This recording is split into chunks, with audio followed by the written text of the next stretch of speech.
इस वीडियो में हम बात करने वाले हैं टेंसेस की। जितने भी टेंस हैं उनको एमडीकेट पॉइंट ऑफ व्यू से कवर करेंगे एक ही वीडियो में विद प्रैक्टिस एमसीक्यूज़, ताकि आपको फुल कॉन्सेप्ट अच्छे से समझ में आ जाए। इस टॉपिक से 3 से 4 एमसीक्यूज़ हर साल एमडीकेट में आते हैं और इस वीडियो को अच्छे से देखने के बाद आपका कोई भी एमसीक्यूज़ इस टॉपिक से रिलेटेड रॉन्ग नहीं होगा। तो आइए स्टार्ट करते हैं। तो इस वीडियो में हम जितने भी प्रेजेंट, पास्ट और फ्यूचर के टेंसेस हैं वो करेंगे।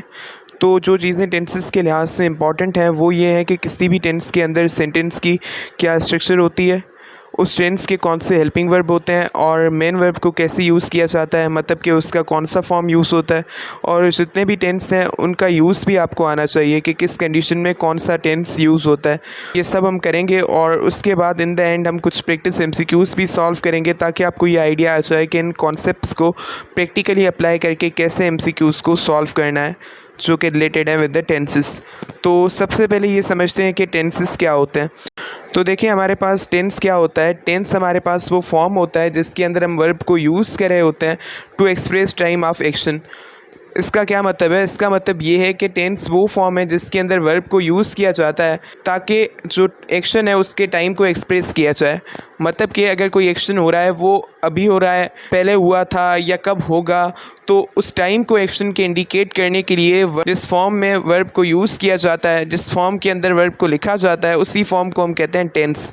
तो हर टेंस की अलग अलग स्ट्रक्चर होती है जिससे हमें एक्शन का टाइम पता लगता है, क्योंकि ये टेंस ही वो फॉर्म है जिसके अंदर वर्ब को लिखा जा रहा है to indicate time of action. तो हम प्रेजेंट के, पास्ट के और फ्यूचर के तमाम टेंसेस हैं उनको वन बाय वन डिस्कस करेंगे, जिसमें हम सिंपल या indefinite tenses, continuous tenses, perfect tenses और परफेक्ट कंटिन्यूस टेंसेस को डिस्कस करने वाले हैं। तो आइए स्टार्ट करते हैं। तो सबसे पहले हम बात करते हैं प्रेजेंट सिंपल टेंस की।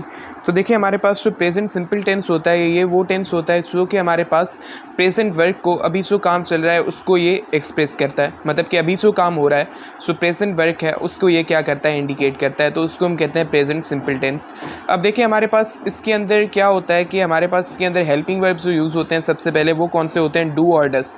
मतलब एक डू यूज़ होता है, दूसरा डस यूज़ होता है। बट ये जो हमारे पास हेल्पिंग वर्ब होते हैं सिर्फ और सिर्फ इंट्रोगेटिव और नेगेटिव सेंटेंस के अंदर यूज़ होते हैं। मतलब कि जब भी सेंटेंस को इंट्रोगेटिव मतलब क्वेश्चन के अंदर लिखा जाता है या फिर नेगेटिव लिखा जाता है तो ऐसे सेंटेंसेस के अंदर ये हेल्पिंग वर्ब यूज़ होते हैं। अदरवाइज जो नॉर्मल डिक्लेरेटिव सेंटेंस है उसके अंदर ये हेल्पिंग वर्ब यूज़ नहीं किए जाते।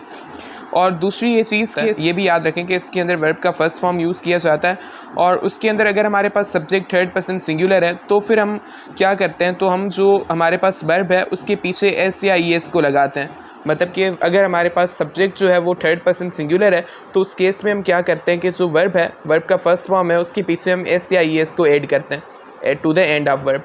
तो थर्ड पर्सन सिंगुलर्स कौन से होते हैं, ही है, शी है, इट है, या जो सिंगुलर नाउन्स है हमारे पास, जितने भी हमारे पास थर्ड पर्सन सिंगुलर के अलावा जितने भी हमारे पास दूसरे सब्जेक्ट्स हैं जिसमें फर्स्ट पर्सन हैं singular plural, second person singular plural या फिर थर्ड पर्सन प्लूरल, तो उनके साथ हम जो लगाते हैं वर्ब उसके बाद हम एस या ई एस नहीं रखते।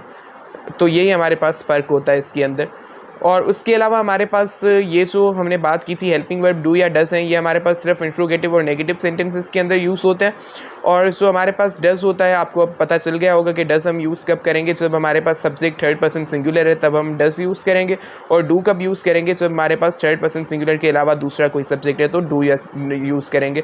और ये भी एक चीज़ याद रखें कि जब हम इंट्रोगेटिव या नेगेटिव सेंटेंस कर रहे हैं और सब्जेक्ट थर्ड पर्सन सिंगुलर है, हम डस यूज़ कर रहे हैं, तो उसके बाद हम जो वर्ब का फर्स्ट फॉर्म है ना, अगर डस को यूज़ करें तो वर्ब का जो फर्स्ट फॉर्म है उसके पीछे जो ई एस या एस है वो हम काट देंगे, एस या ई एस नहीं लगाएंगे। हालांकि भले हमारे पास थर्ड पर्सन सिंगुलर है सब्जेक्ट, बट अगर हम डस यूज़ करें उसको इंट्रोगेटिव या नेगेटिव में लिख रहे हैं तो फिर वर्ब के फर्स्ट फॉर्म के बाद एस या ई एस नहीं आएगा। तो ये भी चीज़ याद रखें। इसको डिटेल में देखते हैं। यहाँ पे लिखा हुआ है सब्जेक्ट, स्ट्रक्चर ये होती है सब्जेक्ट, उसके बाद वर्ब का फर्स्ट फॉर्म, उसके बाद ऑब्जेक्ट आता है। अब देखिए अगर हमारे पास उस वर्ब के बाद एस या ई एस हम तब यूज करेंगे जब हमारे पास सब्जेक्ट थर्ड पर्सन सिंगुलर होगा। उसके बाद हम अगर हमें नेगेटिव करना है इसको तो कैसे करेंगे, सब्जेक्ट उसके बाद डू या डस हम यूज़ करेंगे, उसके बाद नॉट लगाएंगे, उसके बाद वर्ब का फर्स्ट फॉर्म आएगा, उसके बाद ऑब्जेक्ट आएगा। तो अगर हमारे पास सब्जेक्ट थर्ड पर्सन सिंगुलर तो डस यूज़ करेंगे, अदरवाइज डू यूज़ करेंगे दूसरे सब्जेक्ट्स के लिए। तो अगर हम डस यूज़ करें, सब्जेक्ट थर्ड पर्सन सिंगुलर है, डस यूज़ करें, तो फिर हमारे पास जो वर्ब का फर्स्ट फॉर्म है उसके बाद एस या ई एस फिर यूज़ नहीं करेंगे। उसके बाद हमारे पास जो इंट्रोगेटिव करना हो तो डू या डस को पहले लिखते हैं, उसके बाद सब्जेक्ट, उसके बाद वर्ब का फर्स्ट फॉर्म, उसके बाद ऑब्जेक्ट।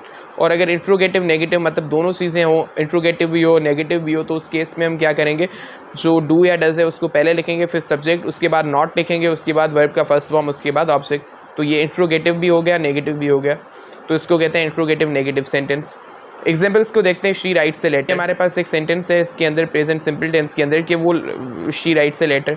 अब इसको हमने क्या किया, अगर नेगेटिव में करना है तो हमने शी है, उसके बाद हमें पता है डू या डस हम लगाएंगे, तो डस लगाएंगे इसमें क्योंकि थर्ड पर्सन सिंगुलर है शी, तो डस लगाया हमने, उसके बाद नॉट लगाया मतलब डस नॉट हमने यूज़ किया। तो जब भी नेगेटिव करना होता है हम डू या डस नॉट यूज़ करते हैं। शी हमारे पास थर्ड पर्सन सिंगुलर है, डस नॉट यूज़ किया, उसके बाद फर्स्ट फॉर्म ऑफ वर्ब, उसके बाद हमने यूज़ किया ऑब्जेक्ट। अब देखिए हमारे पास फर्स्ट फॉर्म ऑफ वर्ब हमने यूज़ किया, तो उसके पीछे जैसे हमने डिक्लेरेटिव सेंटेंस में थर्ड पर्सन सिंगुलर की वजह से जो एस लगाया था वो हमने निकाल दिया, क्योंकि इसमें हमारे पास खाली राइट लिखा, एस नहीं लिखा इसके पीछे, क्योंकि हमारे पास यहाँ पे डज यूज़ हो चुका है। उसके बाद does she write a letter, अब यहाँ पे भी हमारे पास डज हमने पहले लिखा है, उसके बाद हमने शी लिखा, उसके बाद राइट अ लेटर, उसके बाद यहाँ पे इंट्रोगेटिव नेगेटिव के लिए डस को हमने पहले लिखा है, और जो शी है हमारे पास सब्जेक्ट वो लिखा, उसके बाद नॉट लिखा, उसके बाद राइट अ लेटर। तो ये कुछ स्ट्रक्चर होती है और ये इसके रिगार्डिंग कुछ इंपॉर्टेंट बातें हैं। तो ये हमारे पास है प्रेजेंट सिंपल टेंस। अब देखिए जो प्रेजेंट सिंपल टेंस होता है उसके अंदर एक दूसरी चीज़ भी याद रखें, आपके जो सिंपल प्रेजेंट टेंस है उसके अंदर हमारे पास जो स्ट्रेटिव वर्ब होता है बी, उसको यूज़ किया जाता है टू डिस्क्राइब टेम्प्रेरी सिचुएशन, मतलब कि प्रेजेंट जो सिचुएशन है टेम्प्रेरी है वो, या फिर जो अनचेंजिंग सिचुएशंस है उनको शो करने के लिए जो टू बी वर्ब्स होते हैं उनको यूज़ किया जाता है। तो देखिए हमारे पास अगर हमें बताना हो कि प्रेजेंट में मतलब कि जो वक्त चल रहा है उसमें किसी चीज़ की क्या कंडीशन है, कंडीशन को हमने, सिचुएशन को हमने एक्सप्लेन करना हो, तो उसके लिए हम जो प्रेजेंट के अंदर जो वर्ब्स यूज़ करते हैं, टू बी वर्ब्स यूज़ करते हैं, वो कौन से होते हैं, इज़, एम, आर। तो वो जो इज़, एम, आर जो यूज़ होते हैं कंडीशन को शो करने के लिए, जो हालत है, स्टेट है, उसको शो करने के लिए यूज़ हो रहे होते हैं जो टू बी वर्ब्स, तो वो हमारे पास प्रेजेंट के अंदर जो यूज़ होते हैं तो वो प्रेजेंट सिंपल टेंस के अंडर ही आते हैं। टू बी वर्ब्स हैं वो, उनको हम यूज़ करते हैं। प्रेजेंट सिचुएशन है, टेम्प्रेरी प्रेजेंट सिचुएशंस, उनको डिस्क्राइब करने के लिए, जैसे आई एम टायर्ड मतलब मैं टायर्ड हूँ, तो ये क्या एक्सप्रेस कर रहा है, स्टेट को एक्सप्रेस कर रहा है ये टू बी वर्ब। जो यहाँ पे हमारे पास एम है जो हमारे पास क्या बता रहा है कि मैं टायर्ड हूँ, एक सिचुएशन को, एक कंडीशन को एक्सप्लेन कर रहा है, जो कि एक टेम्प्रेरी प्रेजेंट सिचुएशन है। या फिर अनचेंजिंग सिचुएशन हो, जैसे लॉरा इज़ ए डॉक्टर, मतलब स्टेट की बात है, लॉरा क्या है, एक डॉक्टर है, तो यहाँ पे इस जो है हमारे पास, ये हमारे पास वो टू बी वर्ब है। तो वो जो टू बी वर्ब्स होते हैं प्रेजेंट सिंपल टेंस के अंदर जो यूज़ होते हैं टू डिस्क्राइब अ कंडीशन, या वो टेम्प्रेरी हमारे पास सिचुएशन है, प्रेजेंट सिचुएशन है, या फिर वो प्रेजेंट सिचुएशन हमारे पास क्या है, परमानेंट है, ये अनचेंजिंग है, उसके लिए ये हमारे पास यूज़ होते हैं ना टू बी वर्ब्स जो हमारे पास इज़, एम, आर यूज़ होते हैं प्रेजेंट कंडीशंस को शो करने के लिए, तो वो प्रेजेंट सिंपल टेंस के अंदर ही आ जाते हैं। उसके बाद हमारे पास कह रहा है कि जो फॉर्म है वर्ब का, मतलब कि इज़ यूज़ करेंगे, एम यूज़ करेंगे, आर, वो डिपेंड करता है सब्जेक्ट के ऊपर। सो फर्स्ट पर्सन सिंगुलर होते हैं, जैसे हमारे पास आई है उसके साथ एम यूज़ करते हैं। सेकंड पर्सन सिंगुलर यू है उसके साथ आर यूज़ करते हैं। थर्ड पर्सन सिंगुलर है ही, शी, इट, उनके साथ इस यूज़ करते हैं। या कोई सिंगुलर नाउन है, जैसे कोई नाम है, अली है, अहमद है, उसके साथ भी इस यूज़ करेंगे। फर्स्ट पर्सन प्लूरल है उसके साथ हम यूज़ करते हैं आर, जैसे वही है उसके साथ आर यूज़ करते हैं। सेकंड पर्सन प्लूरल जो कि यू होता है उसके साथ आर यूज़ करते हैं। थर्ड पर्सन प्लूरल होता है जैसे दे है उसके साथ आर यूज़ करते हैं, या कोई प्लूरल नाउन है उसके साथ आर यूज़ करते हैं। तो ये चीज़ आपको याद रखनी है कि ये हमारे पास जो टू बी वर्ब्स होते हैं ये प्रेजेंट सिंपल टेंस के अंदर यूज़ किए जाते हैं। उसके बाद हमारे पास यूज़ हैं प्रेजेंट सिंपल टेंस के, एक तो हैबिट्स हैं, उनको शो करने के लिए यूज़ किया जाता है ये प्रेजेंट सिंपल टेंस।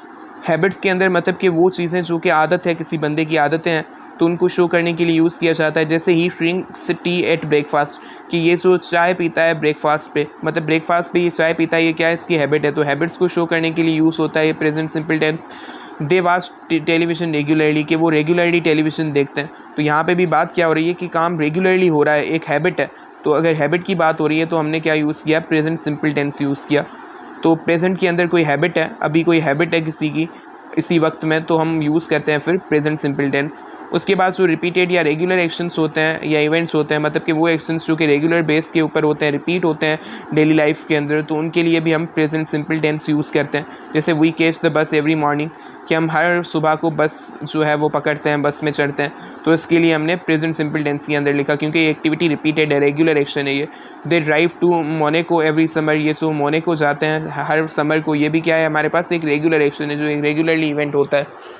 उसके बाद कह रहा है जो जनरल ट्रूथ्स होते हैं या फैक्ट्स होते हैं उनके लिए भी हम प्रेजेंट सिंपल टेंस यूज़ करते हैं। जैसे water freezes at 0 degree, water 0 degree पे फ्रीज होता है, तो ये एक जनरल फैक्ट है, ट्रुथ है। उसके बाद अर्थ रिवॉल्व्स अराउंड द सन, जो अर्थ है वो सन के अराउंड रिवॉल्व करती है, घूमती है, तो ये भी हमारे पास क्या है, एक फैक्ट है, ट्रुथ है। उसके बाद Islamabad is the capital of Pakistan, ये भी हमारे पास क्या है, एक फैक्ट है। और ये प्रेजेंट सिंपल टेंस का ही सेंटेंस है क्योंकि इसके अंदर हमारे पास स्टेट एक कंडीशन को एक्सप्लेन कर रहा है। यहाँ पे कोई एक्शन वर्ब नहीं यूज़ किया गया। यहाँ पे हमारे पास ये जो है जो कि टू बी वर्ब है, यही मेन वर्ब का यहाँ पे काम कर रहा है। और ये शो क्या कर रहा है, हमारे पास एक स्टेट को एक्सप्लेन कर रहा है, कंडीशन को, एक सिचुएशन को एक्सप्लेन कर रहा है। हमारे पास जो इस्लामाबाद है, ये पाकिस्तान का कैपिटल है, ये एक स्टेट है, ये एक कंडीशन है, सिचुएशन है, उसको शो कर रहा है। पास जो इस्तेमाल जो टू बी वर्ब्स होते हैं, जो प्रेजेंट की सिचुएशन को शो कर रहे होते हैं, वो भी इस प्रेजेंट सिंपल टेंस के अंदर ही आते हैं। उसके बाद हमारे पास जो फिक्स अरेंजमेंट्स हैं या प्लान्ड एक्टिविटीज़ हैं जो कि टाइम टेबल के साथ सेट की गई हैं, मतलब कि ऐसी एक्टिविटीज़ जो कि प्लान्ड हैं टाइम टेबल के अकॉर्डिंग, जो कि फिक्स्ड अरेंजमेंट्स हैं, तो उनके लिए भी हम यूज़ करते हैं प्रेजेंट सिंपल टेंस को। जैसे इज़ मदर अराइव्स टुमारो, मतलब कि उसकी जो माँ है वो कल पहुँचेगी, तो यहाँ पे हमारे पास टुमारो है, एक पर्टिकुलर क्या है, टाइम टेबल है, इस पे ही हमारे पास ये पर्टिकुलर टाइम है जिस पे इसकी माँ पहुँचेगी। मतलब ये एक्टिविटी क्या है, प्लान्ड एक्टिविटी है इसकी माँ के पहुँचने वाली, जो कि कल होगी, तो इसके लिए भी हमने प्रेजेंट सिंपल टेंस को यूज़ किया। या अवर हॉलीडे स्टार्ट्स ऑन द 26 मार्च, की हमारी जो हॉलीडेज़ हैं वो 26 मार्च को स्टार्ट हो रही हैं, तो इस पर हमारे पास हमने क्या यूज़ किया, 26 मार्च जो है उस पर ये एक चीज़ प्लान्ड है, उस पर ये फिक्स अरेंजमेंट है, तो इसके लिए हमने प्रेजेंट सिंपल टेंस को यूज़ किया। सब्जेक्ट, उसके बाद first form of the verb and then object. तो ये हमारे पास प्रेजेंट सिंपल टेंस के यूज़ होते हैं। बात करने वाले हैं प्रेजेंट कंटिन्यूस टेंस की। तो देखिए प्रेजेंट कंटिन्यूस टेंस हमारे पास वो टेंस होता है जो कि शो करता है कि अभी कोई काम हो रहा है, मतलब कि कोई एक्शन है वो अभी क्या है, जारी है, कोई एक्शन अभी कंटिन्यू है, तो वो जो चीज़ शो करता है उसको हम कहते हैं प्रेजेंट कंटिन्यूस टेंस। मतलब कि ऐसा टेंस जो कि हमें बताए कि अभी कोई एक्शन हो रहा है, मतलब कि अभी कोई एक्शन कंटिन्यू है, तो उसको हम कहते हैं प्रेजेंट कंटिन्यूस टेंस। तो इसके अंदर हमारे पास जो हेल्पिंग वर्ब्स यूज़ होते हैं वो कौन से होते हैं, इज़, एम, आर। इस एम आर इसके अंदर हेल्पिंग वर्ब्स यूज़ होते हैं। अब इसमें हमारे पास जो आई है उसके साथ एम यूज़ होता है, वी के साथ आर होता है, यू के साथ आर यूज़ होता है, ही, शी, इट या फिर कोई सिंगुलर नाउन है जैसे अहमद है उसके साथ इस यूज़ होता है, और जो दे है जो कि हमारे पास थर्ड पर्सन प्लूरल है उसके साथ भी आर यूज़ होता है। तो ये हमारे पास हेल्पिंग वर्ब्स होते हैं इसके, इज़, एम, आर। तो जो हमारे पास एम है वो हमारे पास किसके साथ यूज़ होता है, जो हमारे पास आई है सिर्फ उसी के साथ यूज़ होता है। जो इज़ है हमारे पास वो जो थर्ड पर्सन सिंगुलर्स हैं उनके साथ यूज़ होता है, और जो आर है हमारे पास वो दूसरे हैं जैसे यू है, दे है, वी है, उनके साथ यूज़ होता है। अब देखिए हमारे पास ये इसके हेल्पिंग वर्ब्स हो गए सारे। उसके अलावा इसके अंदर जो वर्ब का फॉर्म यूज़ होता है वो कौन सा होता है, इसके अंदर जो फर्स्ट फॉर्म वर्ब का उसके बाद इंग यूज़ किया जाता है, मतलब कि इंग फॉर्म जो होता है वर्ब का वो यूज़ किया जाता है इसके अंदर। तो स्ट्रक्चर कुछ ये रहती है कि सब्जेक्ट आता है, उसके बाद हेल्पिंग वर्ब आता है इज़, एम, आर, उसके बाद वर्ब का फर्स्ट फॉर्म, उसके बाद इंग, उसके बाद ऑब्जेक्ट। और अगर हमें फॉर एग्जांपल ये डिक्लेरेटिव सेंटेंस की स्ट्रक्चर है, और अगर हमें उस सेंटेंस को नेगेटिव बनाना हो तो हम क्या करेंगे, जो हमारे पास इज़, एम, आर हमने लिखा है, जो सब्जेक्ट है उसके बाद हेल्पिंग वर्ब हमने लिखा है इज़, एम, आर, उसके बाद हम क्या करेंगे, उसके बाद हम नॉट को यूज़ करेंगे, उसके बाद इंग फॉर्म ऑफ द वर्ब, उसके बाद ऑब्जेक्ट। और अगर हमें इंट्रोगेटिव करना हो तो दूसरा कुछ भी नहीं करेंगे, सिर्फ ये जो हेल्पिंग वर्ब है इसको ही हम आगे लाएंगे सब्जेक्ट के पहले। तो इस तरीके से इज़, एम, आर आगे आ जाएंगे, उसके बाद सब्जेक्ट, उसके बाद वर्ब का फर्स्ट फॉर्म, और उसके बाद इंग, मतलब कि इंग फॉर्म ऑफ द वर्ब, उसके बाद ऑब्जेक्ट, और लास्ट में क्वेश्चन मार्क। उसके बाद अगर इंट्रोगेटिव नेगेटिव करना हो तो हम कुछ ये करते हैं कि हेल्पिंग वर्ब्स जो हैं उनको पहले लिखते हैं, इज़, एम, आर जो भी हेल्पिंग वर्ब है उसको पहले लिखेंगे, उसके बाद हम सब्जेक्ट लिखेंगे, उसके बाद नॉट लिखेंगे, उसके बाद वर्ब का फर्स्ट फॉर्म, उसके बाद इंग फर्स्ट फॉर्म और उसके बाद इंग, मतलब कि इंग फॉर्म ऑफ द वर्ब, उसके बाद ऑब्जेक्ट। तो ये हमारे पास स्ट्रक्चर रहती है इंट्रोगेटिव नेगेटिव की। मतलब कि फ़र्क क्या आएगा कि जैसे हम नेगेटिव में कैसे लिखते हैं कि सब्जेक्ट और हेल्पिंग वर्ब, उसके बाद नॉट लिखते हैं, फिर फर्स्ट इंग फॉर्म ऑफ द वर्ब, तो सिर्फ हम क्या करेंगे कि जो हेल्पिंग वर्ब है उसको आगे ले आएंगे, बाकी सारी नेगेटिव वाली स्ट्रक्चर रहेगी इस इंट्रोगेटिव नेगेटिव के अंदर।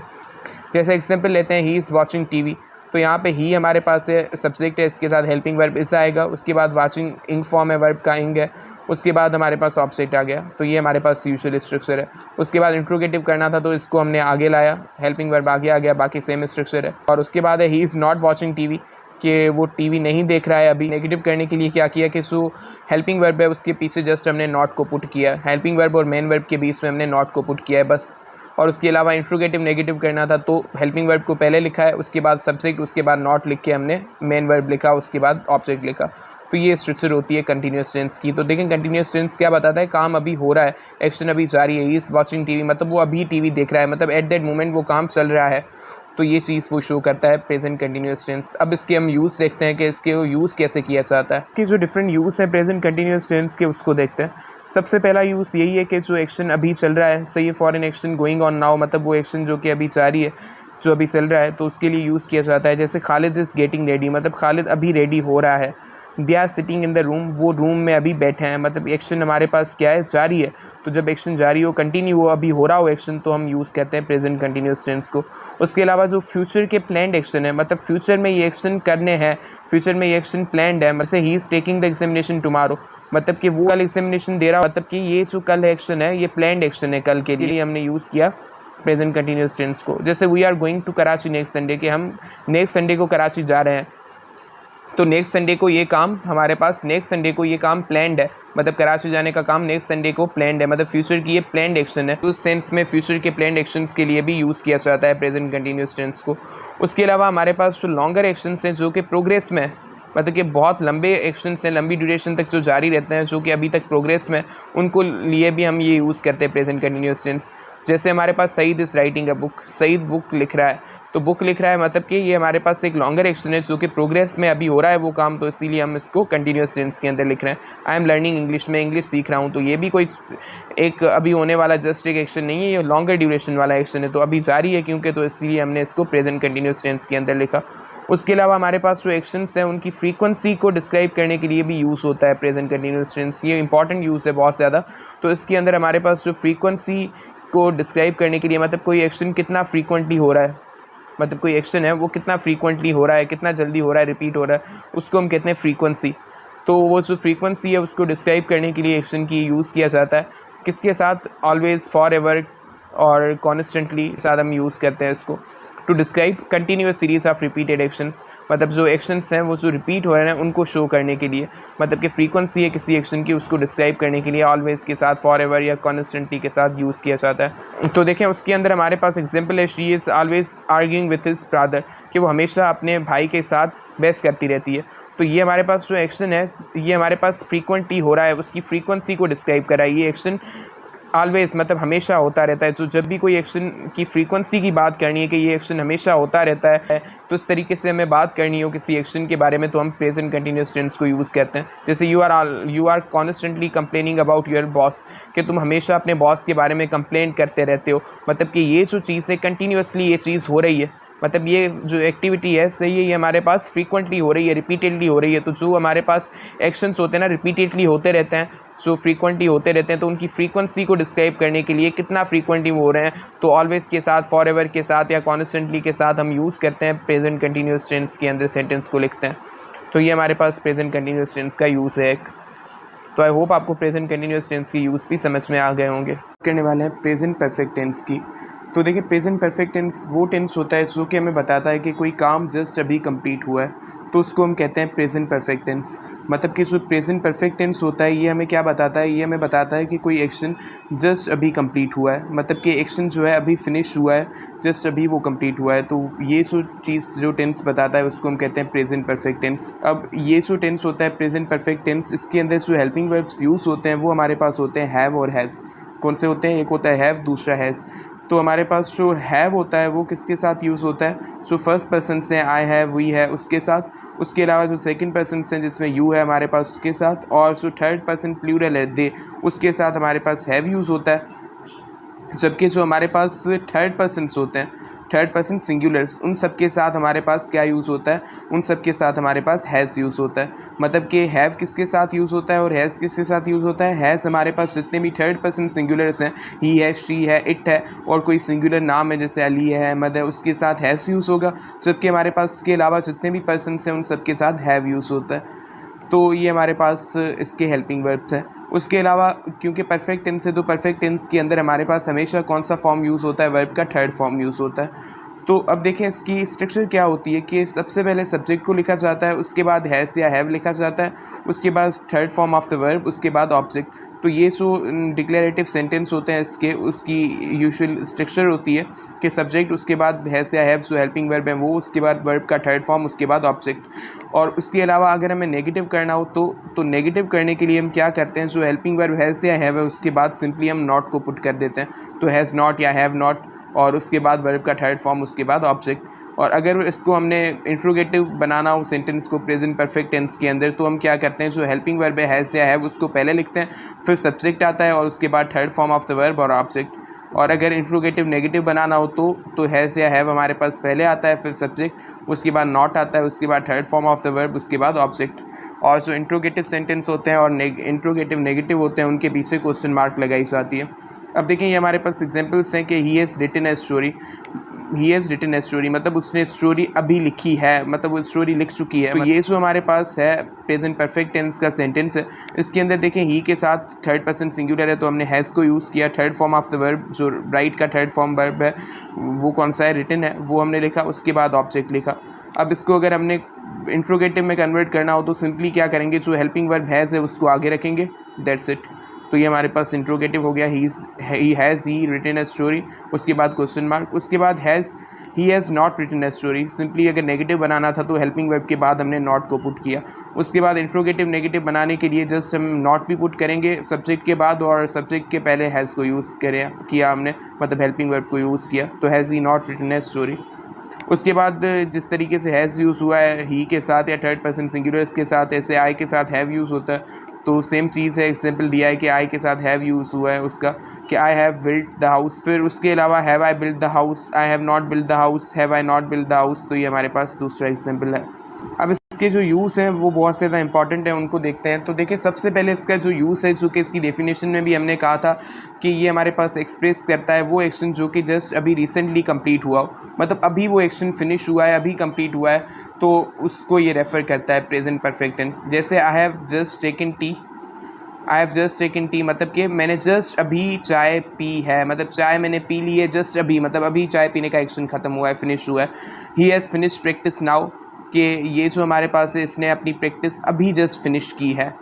तो यहाँ पे हमारे पास वो अपनी प्रैक्टिस फिनिश कर चुका है जस्ट अभी, मतलब वो काम हो चुका है। तो ये हमारे पास क्या करता है कि एक्शन जो है जो रिसेंटली कंप्लीट हुआ है, अभी फिनिश हुआ है, उसको इंडिकेट करता है। तो इसके अंदर ये हमारे पास खास करके नाउ या फिर हमारे पास जो जस्ट है उसके साथ ये यूज़ किया जाता है। जस्ट या नाउ जो कि इंडिकेट करते हैं जस्ट अभी एक्शन कंप्लीट हुआ हो। असली नहीं है कि जो रिसेंटली कंप्लीट हुआ एक्शन उसको शो करने के लिए हम जस्ट या नाउ लिखें, इसके अलावा भी सेंटेंस आ सकते हैं। उसके बाद कह रहा है for an action started in the past and continued up to now, कह रहा है कि कोई एक्शन पास्ट के अंदर स्टार्ट हुआ है बट अभी तक वो कंटिन्यू है, मतलब कि कोई हमारे पास एक्शन है, कोई सिचुएशन है जो कि पास्ट से स्टार्ट हुई है और अभी तक वो ट्रू है, अभी तक वो हमारे पास कंटिन्यू है। तो फिर उसके लिए हम यूज़ करते हैं प्रेजेंट परफेक्ट टेंस को। जैसे I have not seen him for a long time, कि मैंने उसको बहुत ज़्यादा अरसे से नहीं देखा है। इसका मतलब कि ये हमारे पास किसके अंदर लिखा हुआ है, नेगेटिव सेंटेंस लिखा हुआ है, बट किस टेंस के अंदर, ये हमारे पास प्रेजेंट परफेक्ट टेंस के अंदर लिखा है। तो ये क्या इंडिकेट कर रहा है कि एक्शन पास्ट के अंदर स्टार्ट हुआ, मतलब कि नहीं देखा है मैंने उसको, पास्ट से नहीं देखा है, पुराने जो वक्त है उससे मैंने नहीं देखा है और अभी तक मैंने उसको नहीं देखा है, मतलब बहुत ऐसे से मैंने उसको नहीं देखा। उसका मतलब क्या है, ये एक्शन पास्ट में स्टार्ट हुआ है और अभी तक ये चीज़ ट्रू है, अभी तक मैंने उसको नहीं देखा, मतलब कि ये एक्शन जो है नहीं देखने वाला वो अभी तक कंटिन्यू है, पास्ट में स्टार्ट हुआ है और अभी तक वो कंटिन्यू है। तो इस तरीके से जो एक्शन पास्ट में स्टार्ट होते हैं अभी तक वो कंटिन्यू है, या कोई सिचुएशन पास्ट में स्टार्ट हुई है और वो अभी तक क्या है, ट्रू है, तो उसके लिए हम यूज़ करते हैं प्रेजेंट परफेक्ट टेंस को। जैसे she has worked in the school for 10 years, 10 साल से स्कूल में ये काम कर रही है। उसका मतलब क्या है कि 10 एक्शन पास में स्टार्ट हुआ बट अभी तक वो एक्शन जारी है, तो उसके लिए हमारे पास ये यूज़ हो रहा है। तो देखिए ये जो यूज़ होता है कि एक्शन पास में स्टार्ट है और अभी तक वो कंटिन्यूड है, मतलब कि अभी तक वो एक्शन हो रहा है, तो ये हमारे पास use present perfect continuous tense का भी होता है। बट जो डिफरेंस आता है ना प्रेजेंट परफेक्ट कंटिन्यूस टेंस के अंदर और प्रेजेंट परफेक्ट टेंस के अंदर, वो ये होता है कि जो प्रेजेंट परफेक्ट टेंस होता है वो किस पे मतलब कि फोकस करता है, वो रिजल्ट पे फोकस करता है। कि हमारे पास जो प्रेजेंट परफेक्ट कंटिन्यूस टेंस होता है ना, वो एक्शन जो है कंटिन्यूड है, उसकी कंटिन्यूटी पे, उस एक्शन के ऊपर पे ज़्यादा फोकस करता है, जो एक्शन के ऊपर फोकस ज़्यादा होता है प्रेजेंट परफेक्ट कंटिन्यूस टेंस का।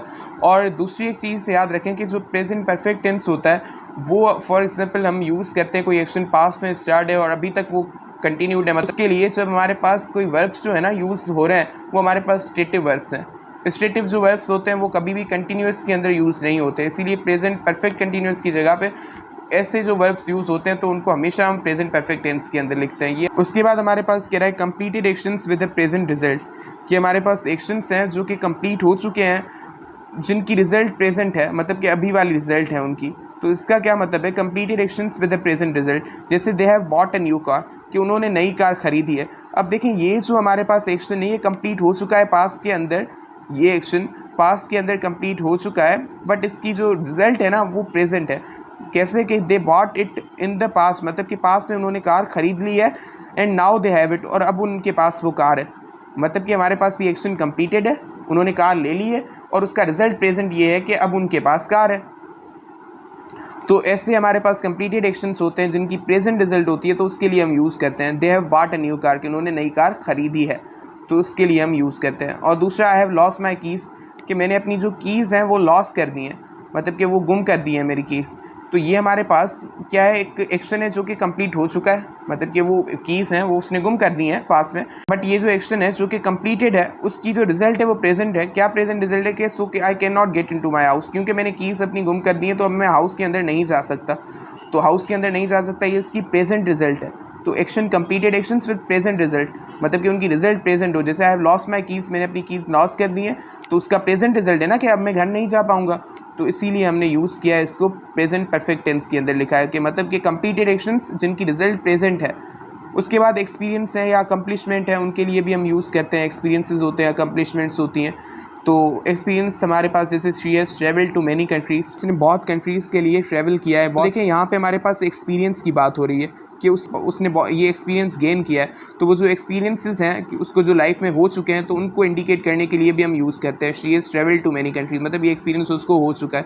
या अकम्पलिशमेंट्स हैं, जो उसने अकम्पलिशमेंट्स कामयाबियाँ हासिल कर ली हैं, तो उसके लिए she has one several awards, के उसने बहुत ज़्यादा अवार्ड्स हासिल कर लिए हैं, कर चुकी है वो कर चुका है वो बहुत ज़्यादा अवार्ड हासिल। तो ये क्या है, उसकी अकम्पलिशमेंट है जो उसने कर ली है। तो जो एक्सपीरियंसेस हैं जो उसको हो चुके हैं या उसने जो अकम्पलिशमेंट कर ली हैं, तो उसके लिए भी हम ये यूज़ करते हैं। टेंस के डिफरेंट यूजेस हैं, आई होप आपको समझ में आए होंगे। तो अब हम बात करने वाले हैं प्रेजेंट परफेक्ट कंटिन्यूस टेंस की। तो देखिए प्रेजेंट परफेक्ट कंटिन्यूस टेंस जो है हमारे पास, तो ये हमारे पास शो करता है कि कोई एक्शन जो है वो पास्ट में स्टार्ट हुआ है, पास्ट में किसी पर्टिकुलर टाइम पे वो स्टार्ट हुआ है, और अभी तक वो एक्शन क्या है, प्रोग्रेस्ड है, मतलब कि अभी तक वो एक्शन कंटिन्यूड है, अभी तक वो एक्शन जारी है, अभी तक वो एक्शन चल रहा है। मतलब कि कोई एक्शन पास्ट में स्टार्ट हुआ है और अभी तक वो एक्शन चल रहा है, अभी तक वो एक्शन जारी है। तो ये जो चीज़ शो करता है उसको हम कहते हैं प्रेजेंट परफेक्ट कंटिन्यूस टेंस।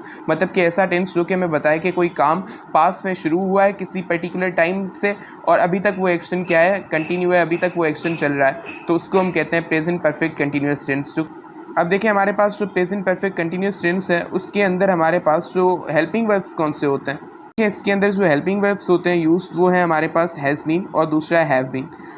तो हैज़ बीन और हैव बीन यूज़ होते हैं। हैज़ या हैव का कॉन्सेप्ट मैंने आपको पहले ही बता दिया है कि थर्ड पर्सन सिंगुलर्स जो होते हैं उनके साथ हम यूज़ करते हैं हैज़ बीन, और जो हैव हम यूज़ करते हैं किसके साथ, जो बाकी जितने भी पर्सन हैं उनके साथ। तो हैज़ बीन कब यूज़ होगा, जो थर्ड पर्सन सिंगुलर्स हैं, ही है, शी है, इट है, या सिंगुलर नेम्स हैं, उनके साथ हैज़ बीन यूज़ होगा। जबकि दूसरे जो पर्सन हैं जैसे आई, वी, यू, दे या कोई प्लूरल, उसके साथ हैव बीन यूज़ होगा। तो ये हमारे पास क्या होता है, कॉन्सेप्ट होता है इसका कि हैज़ बीन कब यूज़ होगा, हैव बीन कब यूज़ होगा। और उसके अलावा क्योंकि ये हमारे पास परफेक्ट कंटिन्यूस टेंस है, कंटिन्यूस टेंस भी है, तो इसके में हमारे पास जो वर्ब यूज़ होता है वो हमारे पास फर्स्ट फॉर्म होता है विथ इंक। मतलब कि वर्ब का कौन सा फॉर्म यूज़ किया जाता है, ing form of the verb, जिससे first form of the verb with ing use किया जाता है। तो इस तरीके से हमारे पास ये वर्ब यूज़ होता है। और हेल्पिंग वर्ब्स कौन से हैं, हैज़ बीन और हैव बीन। और जो हैज़ बीन होता है हमारे पास वो यूज़ होता है थर्ड पर्सन सिंगुलर्स के साथ, और हैव बीन यूज़ होता है हमारे पास जितने दूसरे पर्सन हैं उनके साथ। अब देखिए ये जो हमारे पास टेंस होता है परफेक्ट कंटिन्यूस टेंस, उसके अंदर सिंस या फॉर को यूज़ किया जाता है। अब देखिए जब हम बात कर रहे हैं कि कोई एक्शन है वो पास्ट के अंदर स्टार्ट हुआ है किसी टाइम से और अभी तक वो कंटिन्यू है, तो अभी तक वो एक्शन चल रहा है, तो कितनी देर से चल रहा है, कितने पीरियड से चल रहा है, या किस पॉइंट से वो चल रहा है।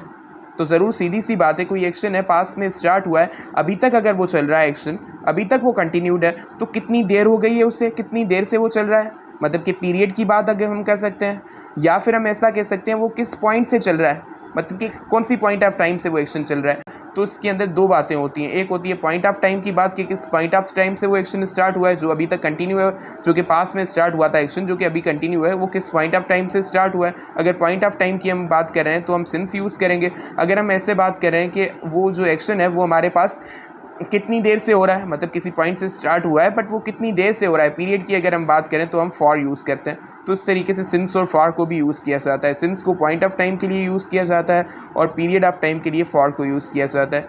पॉइंट ऑफ टाइम का मतलब होता है स्पेसिफिक टाइम, जैसे मॉर्निंग है 3 PM 14 अप्रैल या 2006 लास्ट ईयर, ये क्या है वो स्पेसिफिक पर्टिकुलर टाइम है, उसको हम कहते हैं पॉइंट्स, जो कि स्पेसिफाइड पॉइंट्स होती हैं टाइम की।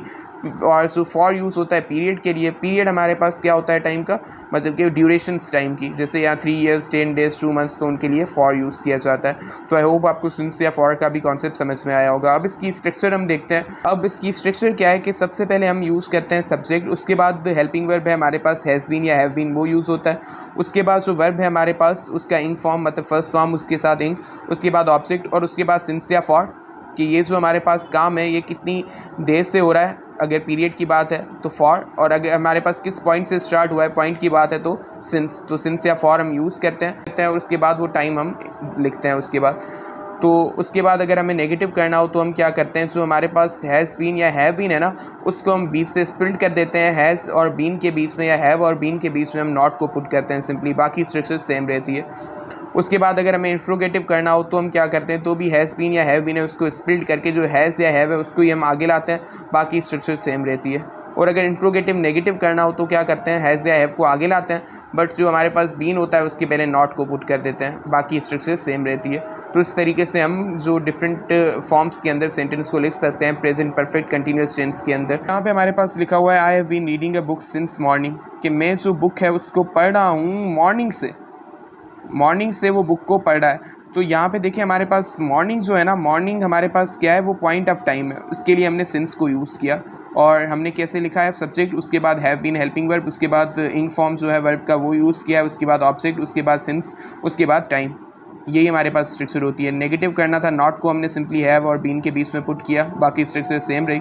और इंट्रोगेटिव करना था, हैव को आगे रखा है बस, और स्ट्रक्चर सेम है। इंट्रोगेटिव नेगेटिव करना है, हैव को आगे रखा है, बीन के आगे हमने नॉट को पुट किया सिंपली बस। हमारे पास दूसरा एग्जाम्पल है कि he has been waiting for 2 hours, मतलब वो 2 घंटे से इंतज़ार कर रहा है। तो यहाँ पे हमारे पास जो 2 hours क्या है, पीरियड ऑफ टाइम है, मतलब कि एक एक्शन जो हो रहा है पास से स्टार्ट हुआ है, अभी तक वो इंतज़ार कर रहा है, कितनी देर से कर रहा है, तो वो हमारे पास टाइम है कितना है, 2 घंटे का। तो उसके लिए हमने फॉर को यूज़ किया है। और उसके अलावा हमारे पास स्ट्रक्चर क्या है, सब्जेक्ट है, हैज़ बीन हमने यूज़ किया है क्योंकि हमारे पास ही है, थर्ड पर्सन सिंगुलर है, हैज़ बीन यूज़ होगा। उसके बाद ing form of the verb, मतलब फर्स्ट फॉर्म उसके साथ इंक, वो यूज़ किया हमने। और नेगेटिव करना था तो हैज़ और बीन के बीच में नॉट को पुट किया, और इंट्रोगेटिव के लिए हैज़ को आगे रख दिया। और जब इंट्रोगेटिव नेगेटिव करना था, हैज़ को आगे रखा है, बीन के पहले नॉट रखा है, बस यही है स्ट्रक्चर। तो ये हमारे पास की स्ट्रक्चर है। अब हम इसके यूजेस को चेक करते हैं कि इस टेंस को कैसे यूज़ किया जाता है। ये जो टेंस होता है इसको यूज़ किया जाता है ऐसे एक्शन को इंडिकेट करने के लिए जो कि हमारे पास पास्ट में स्टार्ट हुआ है, किसी टाइम पे, किसी स्पेसिफिक टाइम पे पास्ट में वो स्टार्ट हुआ है और अभी तक वो चल रहा है, मतलब पास्ट में वो एक्शन स्टार्ट हुआ है और अभी तक वो एक्शन जारी है, अभी तक वो एक्शन चल रहा है, कंटिन्यूड है। तो उसके लिए हम इसको यूज़ करते हैं प्रेजेंट परफेक्ट कंटिन्यूअस टेंस को। तो हमारे पास जो प्रेजेंट परफेक्ट कंटिन्यूअस टेंस होता है उसका क्या यूज़ है कि पास्ट में कोई एक्शन स्टार्ट हुआ है किसी टाइम पे और अभी तक वो एक्शन कंटिन्यूड है, तो उसके लिए उसको यूज़ करते हैं। जैसे I have been writing a novel for 5 months, कह रहा है कि मैं जो है नॉवल लिख रहा हूँ 5 महीनों से। तो देखिए यहाँ पे हमारे पास क्या है कि जो लिखने का एक्शन है ये पास्ट में स्टार्ट हुआ है और अभी तक वो एक्शन जारी है। पास्ट में किसी टाइम से वो स्टार्ट हुआ था, अभी तक वो जारी है, और वो कितने अरसे से जारी है, 5 महीने से। तो इस तरीके से इंडिकेट करा है ऐसा एक्शन पास्ट में स्टार्ट हुआ और अभी तक वो जारी है। तो उसमें हम मेंशन ये भी करते हैं कितने अरसे से जारी है या किस पॉइंट से वो स्टार्ट हुआ था, पॉइंट या पीरियड को मेंशन करते हैं। जैसे यहाँ पे हमारे पास पॉइंट को मेंशन किया है कि she has been learning English, मतलब वो इंग्लिश लर्न कर रही है, पास्ट में वो काम स्टार्ट हुआ है, अभी तक वो कर रही है। और सिंस लास्ट ईयर, मतलब कि लास्ट ईयर से, मतलब पॉइंट ऑफ टाइम कौन सी, लास्ट ईयर, तो ये पॉइंट ऑफ टाइम है, उसके लिए सिंस यूज़ किया, यहाँ पे फॉर यूज़ किया। तो इस तरीके से जो एक्शंस पास्ट में स्टार्ट होते हैं किसी टाइम पे और अभी तक वो चल रहे हैं, तो हम यूज़ करते हैं प्रेजेंट परफेक्ट कंटिन्यूअस टेंस को। उसमें हम ये भी मेंशन करते हैं सिंस या फॉर के थ्रू कितने ऐसे से चल रहे हैं या किस पॉइंट से वो स्टार्ट हुआ एक्शन। तो ये हमारे पास यूज़ होता है प्रेजेंट परफेक्ट कंटिन्यूअस टेंस का। तो अब हम बात करने वाले हैं स्टेटिव वर्ब्स की, कि स्टेटिव वर्ब्स क्या होते हैं। तो देखें जो स्टेटिव वर्ब्स होते हैं हमारे पास, ये एक वर्ब्स का ही टाइप है। जो वर्ब होते हैं उनको हम 2 हिस्सों में डिवाइड करते हैं। एक होते हैं एक्शन वर्ब्स जो कि किसी एक्शन को इंडिकेट कर रहे होते हैं, और दूसरे वर्ब्स होते हैं जो कि एक्शन को इंडिकेट नहीं करते, रेदर ये हमारे पास डिस्क्राइब करते हैं किसी स्टेट को, हालत को, स्टेट को, कंडीशन को, सिचुएशन को, उसको ही एक्सप्रेस कर रहे होते हैं ये वर्ब्स, जिनको हम कहते हैं स्टेटिव वर्ब्स। मतलब कि ये स्टेट को डिस्क्राइब करते हैं रेदर देन एक्शन। एक होते हैं एक्शन वर्ब्स जो एक्शन को करते हैं, ये हमारे पास स्टेट को करते हैं डिस्क्राइब। सो ये हमारे पास यूजुअली इनके हवाले से इंपॉर्टेंट बात है कि कंटिन्यूस फॉर्म के अंदर इनको यूज़ नहीं किया जाता। सो अभी स्टेटिव वर्ब होता है, हम ऐसे काम की बात करें जिसमें हमारे पास स्टेटिव वर्ब यूज़ हो रहा है, वो काम कौन सा है, स्टेटिव वर्ब वाला है, तो वो स्टेट से रिलेटेड हो जाता है, उसको हम कंटिन्यूस टेंस के अंदर यूज़ नहीं कर सकते, क्योंकि कंटिन्यूस टेंस बताता है कोई काम जारी है, तो जारी होने के सेंस में, कंटिन्यू होने के सेंस में वो हम यूज़ नहीं कर सकते, क्योंकि वो स्टेटिव वर्ब होता है, स्टेट को डिस्क्राइब करता है, एक्शन को नहीं करता। तो ये हमारे पास जो कंटिन्यूस टेंसेस होते हैं उनमें यूज़ नहीं होते, और परफेक्ट कंटिन्यूस टेंसेस में भी यूज़ नहीं होते। कौन से होते हैं वो स्टेटिव वर्ब्स जो कि स्टेट को डिस्क्राइब करते हैं रेदर देन एक्शंस। जैसे हमारे पास कुछ हैं जो थॉट्स और ओपिनियन से रिलेटेड हैं, जैसे एग्री है, बिलीव है, डाउट है, गेस है, इमेजिन है, नो है, मीन है, रिकॉग्नाइज है, रिमेंबर है, सस्पेक्ट है, थिंक, अंडरस्टैंड, फीलिंग्स और इमोशन से रिलेटेड हैं, dislike, hate, like, love, prefer, wish, जैसे रिसेप्शन से रिलेटेड हैं, अपीयर, फील वगैरह, पोजीशन से रिलेटेड हैं, belong, have, measure, own, possess, weigh. अब देखिए हमारे पास डिफरेंट उनकी लिस्ट पूरी है स्टेटिव वर्ब्स की। देखें जिससे हमारे पास एग्जांपल है कि we should not say I am not knowing the answer, I am not knowing the answer. If you have the stative verb use the present simple tense I don't know the answer. अब देखिए अगर for example मुझे कहना था कि मुझे answer नहीं आ रहा, तो देखिए नहीं आ रहा आंसर मतलब कि अभी नहीं आ रहा, ये एक्शन जो है कंटिन्यूड है, नेगेटिविटी है कंटिन्यूड एक्शन की, तो मुझे तो ऐसा कहना चाहिए कि आई am not knowing the answer, क्योंकि कंटिन्यूस की बात है, अभी ये एक्शन जारी है, नहीं आने का काम अभी जारी है। बट देखिए क्योंकि हमारे पास ऐसा हम नहीं कहेंगे, क्योंकि जो नो है ये स्टेटिव वर्ब है, तो उसको कंटिन्यूस फॉर्म में हम यूज़ नहीं कर सकते।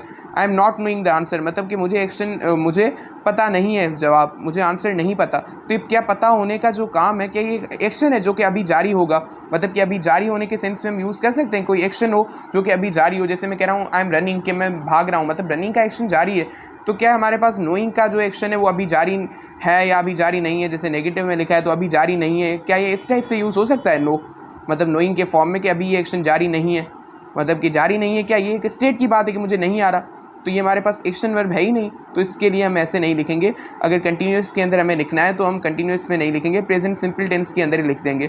प्रेजेंट कंटिन्यूस के अंदर नहीं लिखा हमने, इसको प्रेजेंट सिंपल के अंदर ही सिंपली लिखा कि आई don't know the answer. Negative था तो इसके लिए हमने वो नेगेटिव वाला फॉर्म यूज़ किया है, तो इस तरीके से हमने यूज़ किया है इसको, कि अगर हम कंटिन्यूस के अंदर फॉर एग्जांपल कहना चाह रहे हैं तो सिंपली हम सिंपल टेंस के अंदर लिखेंगे उसको, अगर स्टेटिव वर्ब है तो।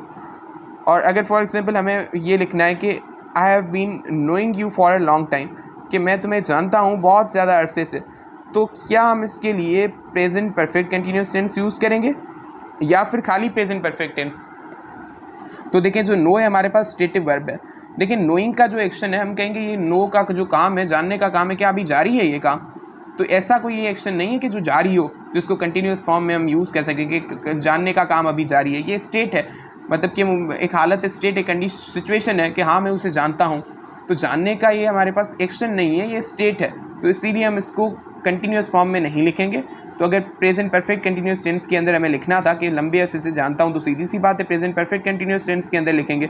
तो हमने प्रेजेंट परफेक्ट कंटिन्यूस टेंस के अंदर रादर नहीं लिखा, हमने किसके अंदर लिखा इसको, हमने लिखा क्योंकि स्टेटिव वर्ब था तो सिंपली प्रेजेंट परफेक्ट टेंस के अंदर लिख लिया कि I have known you for a long time, कि मतलब मैं तुम्हें लंबे अरसे से जानता हूँ। अब ये जो एक्शन है ये कंटिन्यूड वाले फॉर्म में हमने नहीं लिखा, जस्ट प्रेजेंट परफेक्ट टेंस के अंदर हमने लिख दिया। तो यही डिफरेंस होता है खास करके प्रेजेंट परफेक्ट कंटिन्यूस और प्रेजेंट परफेक्ट में। दोनों ही हमारे पास प्रेजेंट परफेक्ट कंटिन्यूस टेंस का काम ये होता है कि ये इंडिकेट क्या कर रहा होता है, कि इंडिकेट करता है कोई काम पास में स्टार्ट हुआ है, अभी तक वो एक्शन जारी है। और ये भी हमारे पास प्रेजेंट परफेक्ट टेंस भी यही शो करता है कुछ हद तक कि काम हमारे पास में स्टार्ट हुआ है, अभी तक जारी है। बट फ़र्क ये आता है कि यूजुअली हमारे पास कोई स्टेटिव वर्ब है तब हम परफेक्ट टेंस यूज़ करते हैं। तो ये चीज़ याद रखें कि हमारे पास परफेक्ट कंटिन्यूस टेंस में अगर कोई चीज़ लिखनी हो हमें जो कि स्टेटिव वर्ब है, तो फिर हम उसको परफेक्ट टेंस के अंदर लिख लेंगे। और अगर कंटिन्यूस टेंस में कोई चीज़ लिखनी है हमें तो हम लिख देंगे सिंपल टेंस के अंदर, अगर परफेक्ट कंटिन्यूस टेंस के अंदर लिखनी हो तो हम लिख देंगे सिंपली परफेक्ट टेंस के अंदर। तो ये स्टेटिव वर्ब्स का कॉन्सेप्ट होता है। तो अब हम बात करने वाले हैं पास्ट सिंपल टेंस की, कि पास्ट सिंपल टेंस क्या होता है। तो देखिए पास्ट सिंपल टेंस जो होता है ये हमारे पास वो टेंस होता है जो कि हमें बताता है कि कोई काम पास्ट में कंप्लीट हुआ था, मतलब कि कोई काम जो था वो पास्ट में कंप्लीट हुआ था, इसके बारे में जो बताता है उसको हम कहते हैं पास्ट सिंपल टेंस। मतलब कि वो टेंस जो कि हमें बताए कि कोई काम पास्ट के अंदर कंप्लीट हुआ था। तो इसके अंदर हमारे पास जो सबसे पहले हेल्पिंग वर्ब होता है यूज, वो हमारे पास होता है डिड। कौन सा होता है? डिड। तो देखिए ये जो डिड होता है इसका हेल्पिंग वर्ब ये सिर्फ और सिर्फ जो इंट्रोगेटिव और नेगेटिव सेंटेंस होते हैं उनके अंदर यूज किया जाता है, और ये जो डिड है वो सारे सब्जेक्ट्स के साथ यूज होता है। तो जितने भी सब्जेक्ट्स हैं उन सबके साथ ये डिड यूज़ किया जाता है, और ये सिर्फ और सिर्फ इंट्रोगेटिव और नेगेटिव सेंटेंसेस के अंदर यूज़ होता है। जो डिक्लेरेटिव सेंटेंस होते हैं उनके अंदर ये हेल्पिंग वर्ब डिड यूज़ नहीं किया जाता। तो स्ट्रक्चर क्या होती है डिक्लेरेटिव सेंटेंस की, कि सब्जेक्ट आएगा, वर्ब का सेकंड फॉर्म आएगा और ऑब्जेक्ट आएगा। तो देखिए ये भी चीज़ एक याद रखें कि इसमें हमारे पास second form of the verb use होता है। कौन सा फॉर्म होता है यूज, सेकंड फॉर्म। बट जो हमारे पास इंट्रोगेटिव या नेगेटिव सेंटेंस होते हैं उनके अंदर first form of the verb use किया जाता है। अब ऐसा क्यों? देखिए हमारे पास वैसे तो सेकंड फॉर्म यूज करते हैं वर्ब का, जो डिक्लेरेटिव सेंटेंस हम लिखते हैं पास्ट सिंपल टेंस के अंदर उसके लिए, बट जब इंट्रोगेटिव या नेगेटिव किया जाता है तब मैंने आपको बताया था हेल्पिंग वर्ब डिड को यूज किया जाता है। तो जब हेल्पिंग वर्ब डिड को यूज किया जाता है तो फिर जो मेन वर्ब है उसको सेकंड फॉर्म में नहीं लिखा जाता, उसको फर्स्ट फॉर्म के अंदर लिख देते हैं। तो इंट्रोगेटिव और नेगेटिव सेंटेंसेस के अंदर ही हेल्पिंग वर्ब डिड यूज होता है और उनके अंदर सेकंड फॉर्म यूज नहीं होता, first form of the verb use किया जाता है। तो स्ट्रक्चर क्या होती है? स्ट्रक्चर ये होती है कि सब्जेक्ट प्लस वर्ब का सेकंड फॉर्म प्लस ऑब्जेक्ट। जो डिक्लेरेटिव सेंटेंस होता है उसकी स्ट्रक्चर पास्ट सिंपल टेंस के अंदर ये होती है कि सब्जेक्ट लिखा जाता है, उसके बाद वर्ब का सेकंड फॉर्म, उसके बाद ऑब्जेक्ट। तो ये पास्ट सिंपल टेंस के अंदर सेंटेंस की स्ट्रक्चर होती है। यहाँ पे हम डिक्लेरेटिव सेंटेंस में डिड को यूज नहीं करते, डिड को हम इंट्रोगेटिव और नेगेटिव सेंटेंसेस के अंदर यूज करते हैं और उसके अंदर वर्ब का फर्स्ट फॉर्म यूज करते हैं। जैसे यहाँ पे अगर नेगेटिव करना हो तो हम क्या क्या यूज करेंगे? Did not. तो सब्जेक्ट के बाद डिड नॉट लिखेंगे और वर्ब का फर्स्ट फॉर्म, उसके बाद ऑब्जेक्ट। और अगर हमें फॉर एग्जांपल इंट्रोगेटिव करना हो तो सिंपली हम डिड को सब्जेक्ट के पहले लिखेंगे और वर्ब का जो फॉर्म है फर्स्ट फॉर्म के अंदर लिखेंगे और ऑब्जेक्ट लिखेंगे और क्वेश्चन मार्क देंगे। और अगर इंट्रोगेटिव नेगेटिव करना हो तो सब्जेक्ट से पहले डिड को लिखेंगे और सब्जेक्ट के बाद नॉट को लिखेंगे, फिर वर्ब का first form and then object and question mark. तो ये हमारे पास स्ट्रक्चर होती है पास्ट सिंपल टेंस की। अब इसके अंदर एग्जांपल है कि शी रोट अ लेटर, कि उसने लेटर लिखा था, मतलब कि उसने लेटर लिखा था। पास्ट के अंदर ये एक्शन जो है ये कंप्लीट हुआ था, पुराने वक्त में पास्ट में ये एक्शन कंप्लीट हुआ था, तो ये चीज़ ये इंडिकेट करता है टेंस। अब देखें इसके अंदर हमारे पास सब्जेक्ट लिखा, उसके बाद हमने second form of the verb use किया, ये राइट है वर्ब, उसका सेकंड फॉर्म है रोट, उसके बाद ऑब्जेक्ट लिखा। तो ये डिक्लेरेटिव सेंटेंस की स्ट्रक्चर है, subject second form of the verb and then object. और जब हमें करना था इसको नेगेटिव तो हमने सिंपली क्या किया कि वर्ब का फर्स्ट फॉर्म यहाँ पे लगा दिया, सेकंड फॉर्म को फर्स्ट फॉर्म में कन्वर्ट कर दिया और उसके अलावा हमने क्या यूज़ किया? डिड नॉट यूज़ किया। और जब इंट्रोगेटिव करना था तो हमने सिंपली सब्जेक्ट से पहले डिड लिखा और जो वर्ब का फर्स्ट फॉर्म यहाँ पे यूज़ किया। और अगर इंट्रोगेटिव नेगेटिव करना है तो डिड लिखेंगे सब्जेक्ट से पहले, सब्जेक्ट के बाद हमने नॉट लिखा और वर्ब का फर्स्ट फॉर्म। तो ये इस तरीके से इसकी स्ट्रक्चर होती है पास्ट सिंपल टेंस की। अब उसके बाद ये एक दूसरी चीज़ है कि जो पास्ट टेंस होता है उसके अंदर अगर हम फॉर एग्जांपल पास्ट के अंदर हम पास्ट की जो सिचुएशंस हैं, कंडीशंस हैं या पास्ट के अंदर जो स्टेट है उसको अगर हम एक्सप्लेन करना चाहते हैं, उसको डिस्क्राइब करना चाहते हैं तो हम यूज़ करते हैं टू बी वर्ब्स। मतलब कि जो टू बी वर्ब्स होते हैं जो पास्ट के अंदर सिचुएशंस को या कंडीशंस को एक्सप्रेस करते हैं, जो कि हमारे पास होते हैं वॉस एंड वर। तो वॉस या वर क्या है हमारे पास? ये टू बी वर्ब्स होते हैं जो कि हमारे पास पास्ट की सिचुएशन को, पास्ट की स्टेट को, कंडीशन को क्या करते हैं? डिस्क्राइब करते हैं। तो ये भी हमारे पास जो टू बी वर्ब्स यूज होते हैं पास्ट की कंडीशन को डिस्क्राइब करने के लिए, तो ये भी पास्ट सिंपल टेंस के अंदर ही आ जाता है चीज़। तो ये हमारे पास क्या है? वर्ब होते हैं टू बी वर्ब्स, जो कि हमारे पास होते हैं पास्ट के अंदर वाज या वर, जो कि पास्ट के अंदर जो पुराना टाइम है, पास्ट है, जो उसके अंदर जो सिचुएशन रही, कंडीशन थी या स्टेट थी, जो उसको क्या करते हैं? ये एक्सप्लेन करते हैं, डिस्क्राइब करते हैं। जैसे ही वाज अ डॉक्टर, कि वो डॉक्टर था। She was a student in 1989, कि वो 1989 में क्या था? स्टूडेंट थी। मतलब 1989 के अंदर क्या थी? स्टूडेंट थी। मतलब कि ये जो पुराना वक्त था, पास्ट था, पास्ट के अंदर ये स्टूडेंट थी। मतलब ये पास्ट की क्या है? एक सिचुएशन है, पास्ट की एक स्टेट है, स्टूडेंट होने की उसकी सिचुएशन है, उसकी स्टेट है। तो उसको ये एक्सप्लेन कर रहा है। कौन सा वर्ब है यहाँ पे? ये वॉज है, जो कि यहाँ पे हमारे पास एक टू बी वर्ब है जो पास्ट की सिचुएशन को या कंडीशन को एक्सप्लेन कर रहा है। जैसे I was at my grand mass house yesterday, के मैं अपनी ग्रैंड माँ के हाउस पे था। कहाँ? कब? यस्टरडे, मतलब कल मैं अपने ग्रैंड माँ के घर पे था। मतलब ये भी एक क्या है? सिचुएशन है, ये भी स्टेट है। क्या स्टेट है, क्या सिचुएशन है? कि मैं ग्रैंड माँ के घर पे था। I was at my grand mass house yesterday. तो ये कल की क्या है? सिचुएशन है, कल की एक कंडीशन है। तो उसका मतलब पास्ट की ये सिचुएशन है जिसको ये एक्सप्लेन कर रहा है वॉज। और उसके अलावा I was hungry this morning, के मैं इस मॉर्निंग में सुबह को हंग्री था। तो उसका मतलब पास्ट में, मतलब इस मॉर्निंग को, अब टाइम आगे चला गया है पर जो मॉर्निंग थी ये वाली उसको मैं हंग्री था। तो उसका मतलब ये पास्ट की सिचुएशन को वॉज एक्सप्लेन कर रहा है। तो जो टू बी वर्ब्स होते हैं हमारे पास जो कि पास्ट की सिचुएशन को एक्सप्लेन करते हैं, तो वो हमारे पास कौन से होते हैं? वो होते हैं वॉज एंड वर। तो ये पास्ट की सिचुएशन को या कंडीशन को, स्टेट को एक्सप्लेन कर रहे होते हैं। तो ये भी हमारे पास पास्ट सिंपल टेंस के अंदर आ जाते हैं।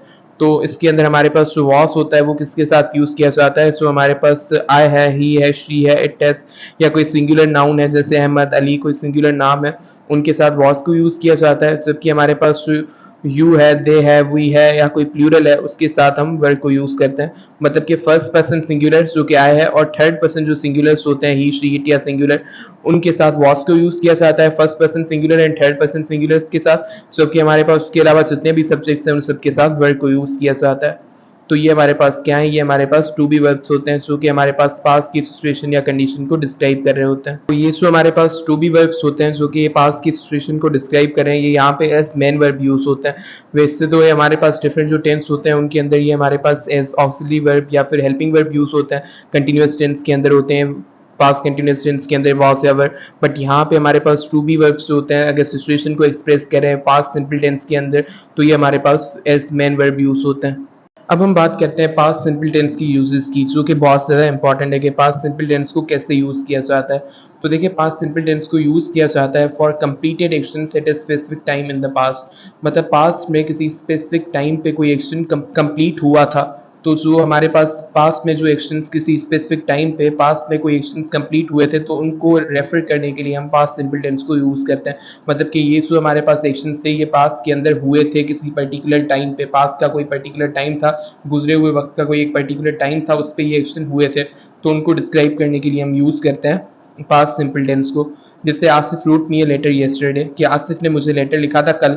मतलब कल क्या है, हमारे पास ये पास्ट का एक स्पेसिफिक टाइम है जब ये काम हुआ था, तो पास्ट के स्पेसिफिक टाइम पे काम हुआ था उसको ये रेफर कर रहा है, जिसमें हमने सब्जेक्ट के बाद second form of the verb use किया, उसके बाद ऑब्जेक्ट। उसके बाद आई सा हिम लास्ट ईयर, कि मैंने उसको लास्ट ईयर देखा था। तो ये हमारे पास जो देखने का काम है ये कब हुआ था, ये लास्ट ईयर हुआ था। मतलब ये पास्ट में एक्शन कंप्लीट हुआ था स्पेसिफिक किसी टाइम पे। वी वेटेड फॉर हिम, हमने इंतजार किया था। हमने क्या किया था, इंतजार कब किया था, पास्ट में किया था, तो पास्ट में ये एक्शन हुआ था।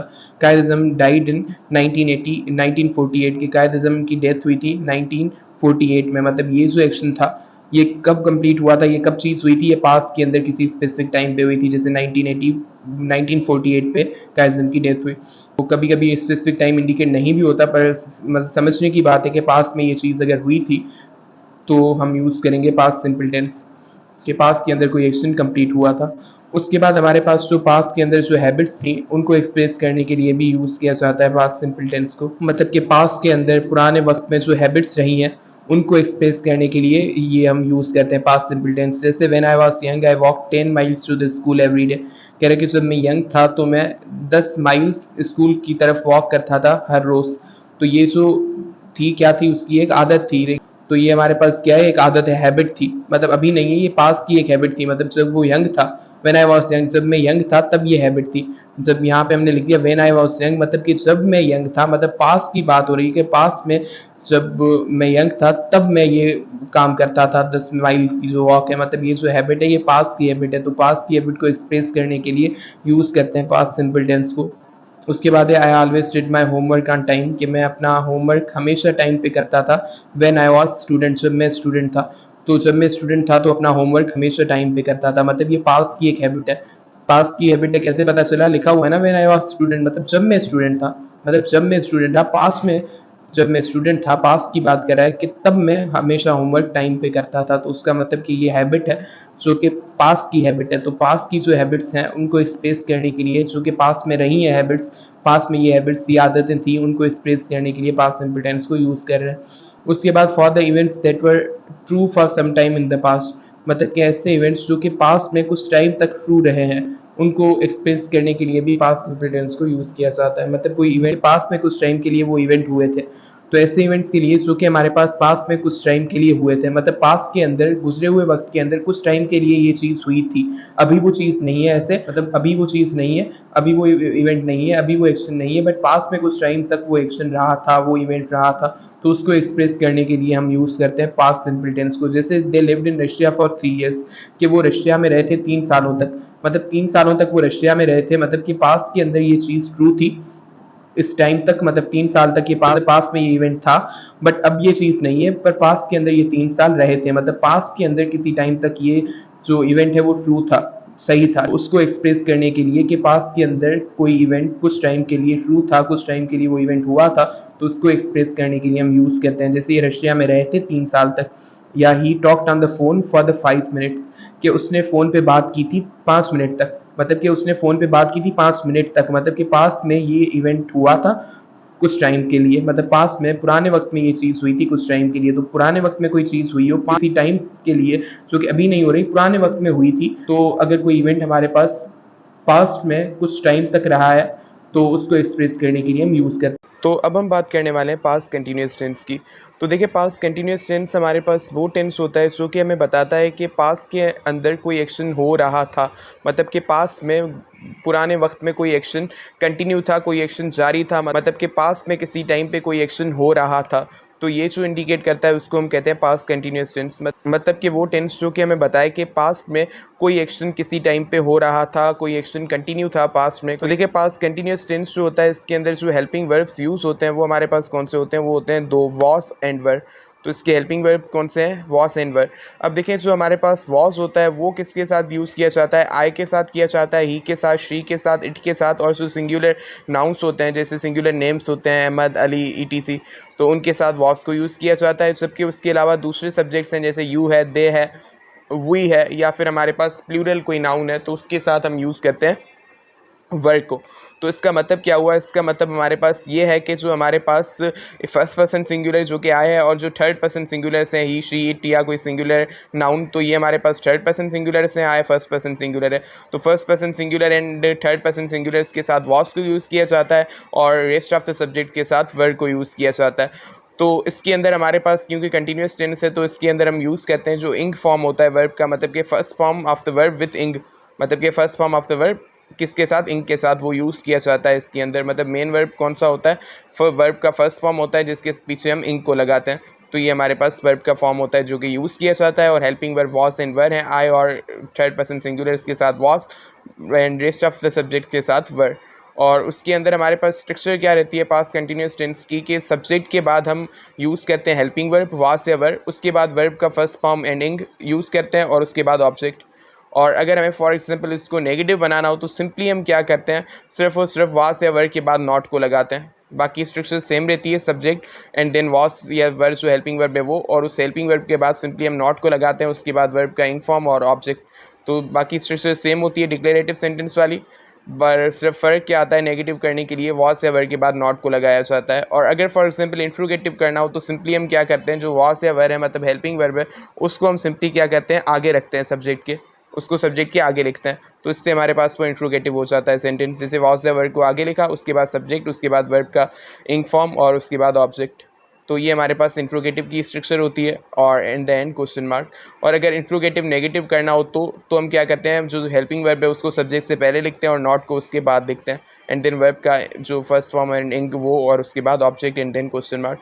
तो ये स्ट्रक्चर होती है of different types of sentences in past continuous tense.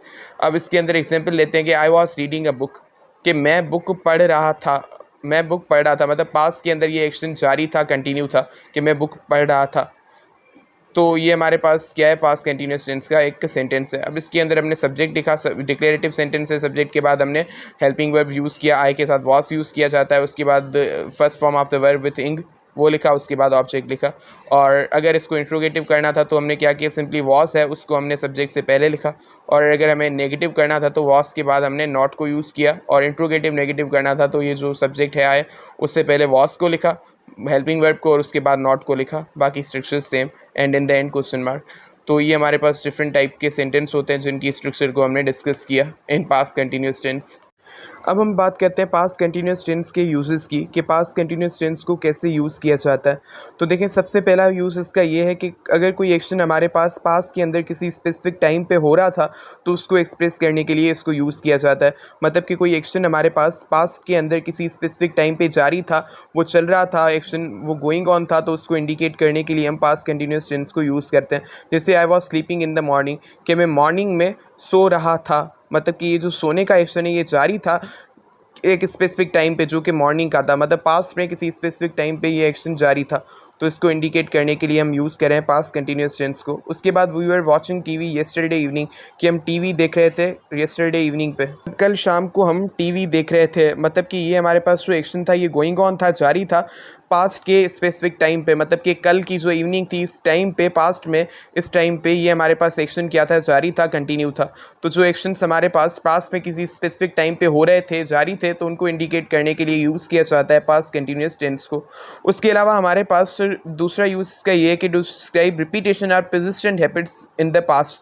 कह रहा है कि जो हमारे पास रिपीटेडली जो एक्शंस पास्ट के अंदर कोई बंदा कर रहा था या जो परसिस्टेंट हैबिट्स थी पास्ट में उसकी, तो उसको डिस्क्राइब करने के लिए भी यूज़ किया जाता है पास्ट कंटिन्यूस टेंस को।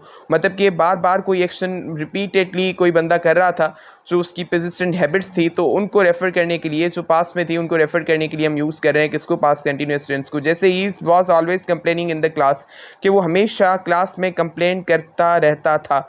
मतलब कि वो क्लास के अंदर हमेशा ये जो काम है ऑलवेज, मतलब कि हमेशा बार बार ये काम जो है वो करता रहता था। तो जो पास्ट के अंदर बार बार कोई बंदा बार बार कोई काम करता रहता था, उसकी बिल्कुल वो परसिस्टेंट हैबिट्स थी, तो उस रिपीटेडली वो एक्शन वो करता रहता था, तो उसको इंडिकेट करने के लिए हम यूज़ कर रहे हैं किसको, इसको, अपने पास्ट कंटिन्यूस टेंस को।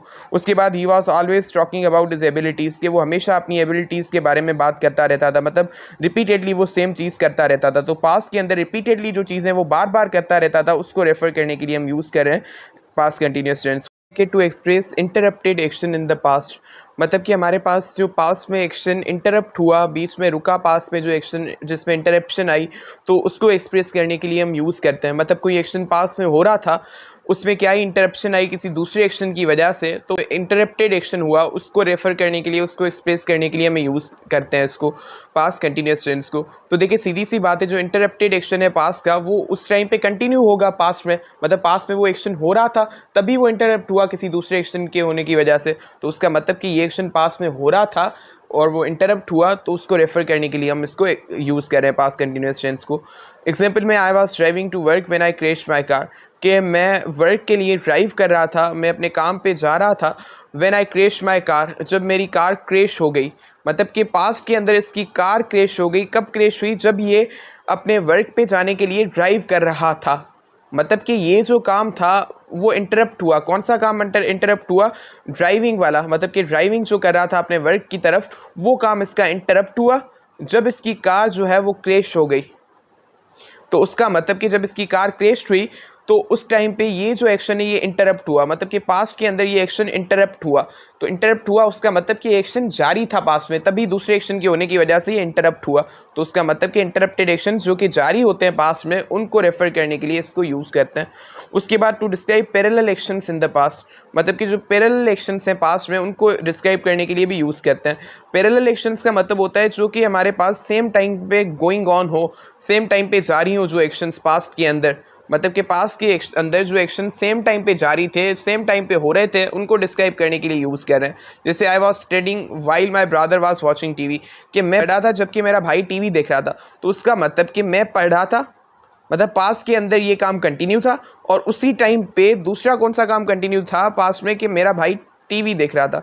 तो उसका मतलब कि ये दोनों एक्शंस क्या है, पास्ट के पैरेलल एक्शंस है पास्ट में, मतलब ये सेम टाइम पे दोनों एक्शंस जारी थे। तो इनको डिस्क्राइब करने के लिए भी हमने पास्ट कंटिन्यूस टेंस को यूज़ किया। मतलब कि पास्ट कंटिन्यूस टेंस को यूज़ किया जाता है जब पास्ट के अंदर दो एक्शंस पैरेलल हो, पास्ट के अंदर सेम टाइम पे जब दो एक्शंस हो रहे थे, गोइंग ऑन थे, उनको रेफर करने के लिए हमने पास्ट कंटिन्यूस टेंस को यूज़ किया। तो ये हमारे पास पास्ट कंटिन्यूस टेंस के यूजेस होते हैं। तो अब हम बात करने वाले हैं पास्ट परफेक्ट टेंस की। तो देखिए पास्ट परफेक्ट टेंस हमारे पास वो टेंस होता है जो कि एक्सप्रेस करता है कि कोई एक्शन जो है वो पास्ट के अंदर कंप्लीट हो चुका था किसी दूसरे एक्शन के शुरू होने से पहले। मतलब कि पास्ट परफेक्ट टेंस हमारे पास क्या शो करता है, पास्ट परफेक्ट टेंस हमारे पास ये इंडिकेट करता है कि कोई एक्शन पास्ट में कंप्लीट हो चुका था किसी दूसरे एक्शन के शुरू होने से पहले। मतलब कि ये टेंस हमें बताता है कि किसी दूसरे एक्शन के शुरू होने से पहले पास्ट में कोई एक्शन कंप्लीट हो चुका था। अब इसके अंदर हमारे पास जो हेल्पिंग वर्ब्स होते हैं यूज, वो हमारे पास कौन से हैं, वो सिर्फ हमारे पास हेड है। मतलब कि हमारे पास जो हेल्पिंग वर्ब यूज होगा पास्ट परफेक्ट टेंस के अंदर वो कौन सा है, हेड है। ये सारे जितने भी सब्जेक्ट्स हैं, जितने भी डिफरेंट टाइप्स ऑफ सब्जेक्ट्स हैं, first person, second person, third person, singulars, plural, सब के साथ हमारे पास हेड को यूज किया जाता है जो कि इस टेंस का हेल्पिंग वर्ब है। क्योंकि परफेक्ट टेंस है तो उसके अंदर third form of the verb को यूज किया जाता है। अगर स्ट्रक्चर को हम देखें तो स्ट्रक्चर कुछ ये रहती है कि सबसे पहले हम सब्जेक्ट लिखते हैं, उसके बाद हम ये हेल्पिंग वर्ब हेल्ड लिखते हैं, उसके बाद third form of the verb, उसके बाद ऑब्जेक्ट। ये नॉर्मल जो डिक्लेरेटिव सेंटेंस होता है उसकी स्ट्रक्चर है। उसके बाद अगर हमें नेगेटिव करना होता है तो सिंपली हेड के बाद हम नॉट लिखते हैं। हेड के बाद नॉट लिखते हैं, बाकी स्ट्रक्चर सेम रहती है, वर्ब का थर्ड फॉर्म और ऑब्जेक्ट। और अगर हमें इंट्रोगेटिव करना हो तो सिंपली हम क्या करेंगे, जो सब्जेक्ट है उससे पहले हेल्पिंग वर्ब को लिख देंगे जो कि हेड उसके बाद सब्जेक्ट और वर्ब का थर्ड फॉर्म और ऑब्जेक्ट और क्वेश्चन मार्क। उसके अलावा अगर हमें इसको इंट्रोगेटिव नेगेटिव करना हो तो कैसे करेंगे, तो हम क्या करेंगे, हेड को आगे रखेंगे सब्जेक्ट के और सब्जेक्ट के बाद नॉट लिखेंगे, फिर third form of the verb and then object and then question mark. तो ये स्ट्रक्चर होती है different types of sentences in past perfect tense. इसके एग्जाम्पल में अगर हम देखें तो हमारे पास ये एक एग्जाम्पल है कि he had come before it रेन्ड, कि वो बारिश होने से पहले वो घर आ गया था। तो बारिश होने से पहले वो घर आ गया था, तो घर आने का जो एक्शन जो पास्ट में हुआ था वो बारिश होने से पहले ही कंप्लीट हो चुका था, मतलब कि घर आने का एक्शन कंप्लीट हो चुका था, फिनिश हो चुका था। ये जो दूसरा एक्शन है बारिश होने वाला, इससे पहले ही, मतलब कि पास्ट के अंदर एक एक्शन के स्टार्ट होने से पहले ही दूसरा एक्शन कंप्लीट हो चुका था। ये चीज इंडिकेट कर रहा है पास्ट परफेक्ट टेंस। तो इसके अंदर हमने स्ट्रक्चर क्या रखी है इसकी, कि जो हमारे पास सब्जेक्ट है, सब्जेक्ट के बाद हमने क्या यूज किया है, सब्जेक्ट के बाद हमने यूज किया है ये जो हमारे पास हेड है हेल्पिंग वर्ब वो, उसके बाद हमने third form of the verb use किया है। देखिए कम जो होता है उसका सेकंड फॉर्म केम होता है और थर्ड फॉर्म कम होता है, तो ये हमारे पास थर्ड फॉर्म है। उसके बाद ऑब्जेक्ट यूज किया। बाकी ये जो हमारे पास लिखा हुआ है, ये लिखा है किसमें, ये हमने पास्ट सिंपल टेंस के अंदर लिखा है। तो ये क्यों पास्ट सिंपल टेंस के अंदर लिखा है, जो हमारे पास एक्शन है जो पहले ही कंप्लीट हो चुका था, पास्ट के अंदर जो एक्शन पहले ही कंप्लीट हो चुका था उसको हम लिखेंगे पास्ट परफेक्ट टेंस के अंदर। बाकी ये जो हमारे पास है जो वो एक्शन बाद में हुआ था पास्ट में, उसको हम इसमें लिखते हैं पास्ट सिंपल टेंस के अंदर लिखते हैं। इसको आगे डिटेल में देखते हैं। He had not come before it रेन्ड, तो यहाँ पे हमारे पास हमने क्या किया, ये जो सब्जेक्ट है उसके बाद हेड लगाया हेल्पिंग वर्ब, उसके हेड के बाद सिंपली नॉट लगाया और इंट्रोगेटिव करना था हेड को आगे लाया हम सब्जेक्ट से, बाकी सारी स्ट्रक्चर सेम रही। और अगर इंट्रोगेटिव नेगेटिव करना था हेड को सब्जेक्ट से पहले रखा और नॉट को सब्जेक्ट के बाद। तो ये हमारे पास स्ट्रक्चर होती है पास्ट परफेक्ट टेंस की। अब हमारे पास जो पास्ट परफेक्ट टेंस होता है उसको यूज कैसे किया जाता है, तो देखिए इसका यूज बहुत ज़्यादा इंपॉर्टेंट है। ये हमारे पास एक्चुअली क्या एक्सप्रेस कर रहा होता है कि जब हमारे पास पास्ट के अंदर दो एक्शन हुए थे, मतलब पास्ट के अंदर हमारे पास दो एक्शन हुए हैं, तो जो दो एक्शन पास्ट के अंदर हुए थे उनमें से जो एक्शन पहले कंप्लीट हुआ था, मतलब कि दूसरे एक्शन के शुरू होने से पहले ही जो एक्शन कंप्लीट हो चुका था, उसको ये क्या करता है, इंडिकेट करता है। मतलब पास्ट के अंदर हमारे पास दो एक्शन हुए थे, उनमें एक एक्शन होने से पहले जो दूसरा एक्शन उससे पहले ही कंप्लीट हो चुका था, ये उसको इंडिकेट करता है। मतलब कि हमारे पास दो जो एक्शन से पास्ट में हुए थे उनमें से जो एक्शन कंप्लीट अर्लियर हुआ है, सही है, जो अर्लियर कंप्लीट हो चुका था पास्ट के अंदर, दूसरे एक्शन के शुरू होने से पहले ही वो कंप्लीट हो चुका था, तो उसको ये इंडिकेट करता है। तो हमारे पास पास्ट परफेक्ट क्या कर रहा है, जो अर्लियर एक्शन है जो पहले ही कंप्लीट हो चुका था दूसरे एक्शन के शुरू होने से पहले, उसको इंडिकेट करता है। और जो हमारे पास दूसरा जो एक्शन है ना, जो वो पास्ट परफेक्ट में जो हम लिख रहे हैं जो एक्शन को उसके बाद हुआ था, पहले वो हुआ था जो पहले हुआ था एक्शन कंप्लीट, उसको पास्ट परफेक्ट के अंदर रखा। बाकी जो उसके बाद हुआ था उसको हम किस में लिखते हैं, पास्ट सिंपल टेंस के अंदर लिखते हैं। ये चीज भी याद रखें, जो लेटर एक्शन होता है उसको। तो इसमें हम एग्जांपल लेते हैं। देखिए when the police arrived the thief had escaped, कह रहा है कि जब पुलिस पहुंची, मतलब पास्ट में जब पुलिस पहुंची तो जो थीफ था, चोर था, वो भाग चुका था। मतलब कि ये जो भागने वाला काम था चोर का, ये हो चुका था। ये दूसरा जो काम है ये हमारे पास होने से पहले ही वो काम हो चुका था, कि पुलिस आने से पहले, मतलब ये काम होने से पहले पास्ट में ये काम हो चुका था। तो ये जो पहले एक्शन हुआ कंप्लीट, जो दूसरे एक्शन के शुरू होने से पहले ही कंप्लीट हो चुका था, तो उसको हमने लिखा पास्ट परफेक्ट टेंस के अंदर। और जो लेटर एक्शन है जो बाद में हुआ, उसको हमने लिखा पास्ट सिंपल टेंस के अंदर। तो ये हमारे पास होता है इसका यूज पास्ट परफेक्ट टेंस का। उसके बाद after Sophie had finished her work she went to lunch, कह रहा है कि सोफी अपना काम खत्म करने के बाद लंच के लिए गई। तो देखिए यहाँ पे हमारे पास क्या है कि सोफी जो है उसने अपना वर्क पहले फिनिश किया, उसके बाद वो क्या गई, लंच पे गई। तो यहाँ पे देखिए हमारे पास जो पहले एक्शन कौन सा हुआ है, कि अपना वर्क है वो उसने पहले फिनिश किया है। पास्ट में ये जो एक्शन है ये पहले हो चुका था, तो पहले ये एक्शन हो चुका था पास्ट में दूसरे एक्शन के शुरू होने से पहले, मतलब कि लंच के लिए वो गई, उस एक्शन के होने से पहले ये एक्शन कंप्लीट हो चुका था। तो जो एक्शन पहले हुआ है कंप्लीट हो चुका था उसको पास्ट परफेक्ट के अंदर लिखा, और जो बाद में हुआ है जिसके होने से पहले ये दूसरा हो चुका था, तो उस एक्शन को हमने लिखा किसमें, पास्ट सिंपल टेंस के अंदर। तो ये पास्ट परफेक्ट टेंस के यूज होते हैं कि जो एक्शन हमारे पास पास्ट में दूसरे एक्शन के शुरू होने से पहले ही कंप्लीट हो चुका था, उसको हम इससे रेफर कर रहे होते हैं।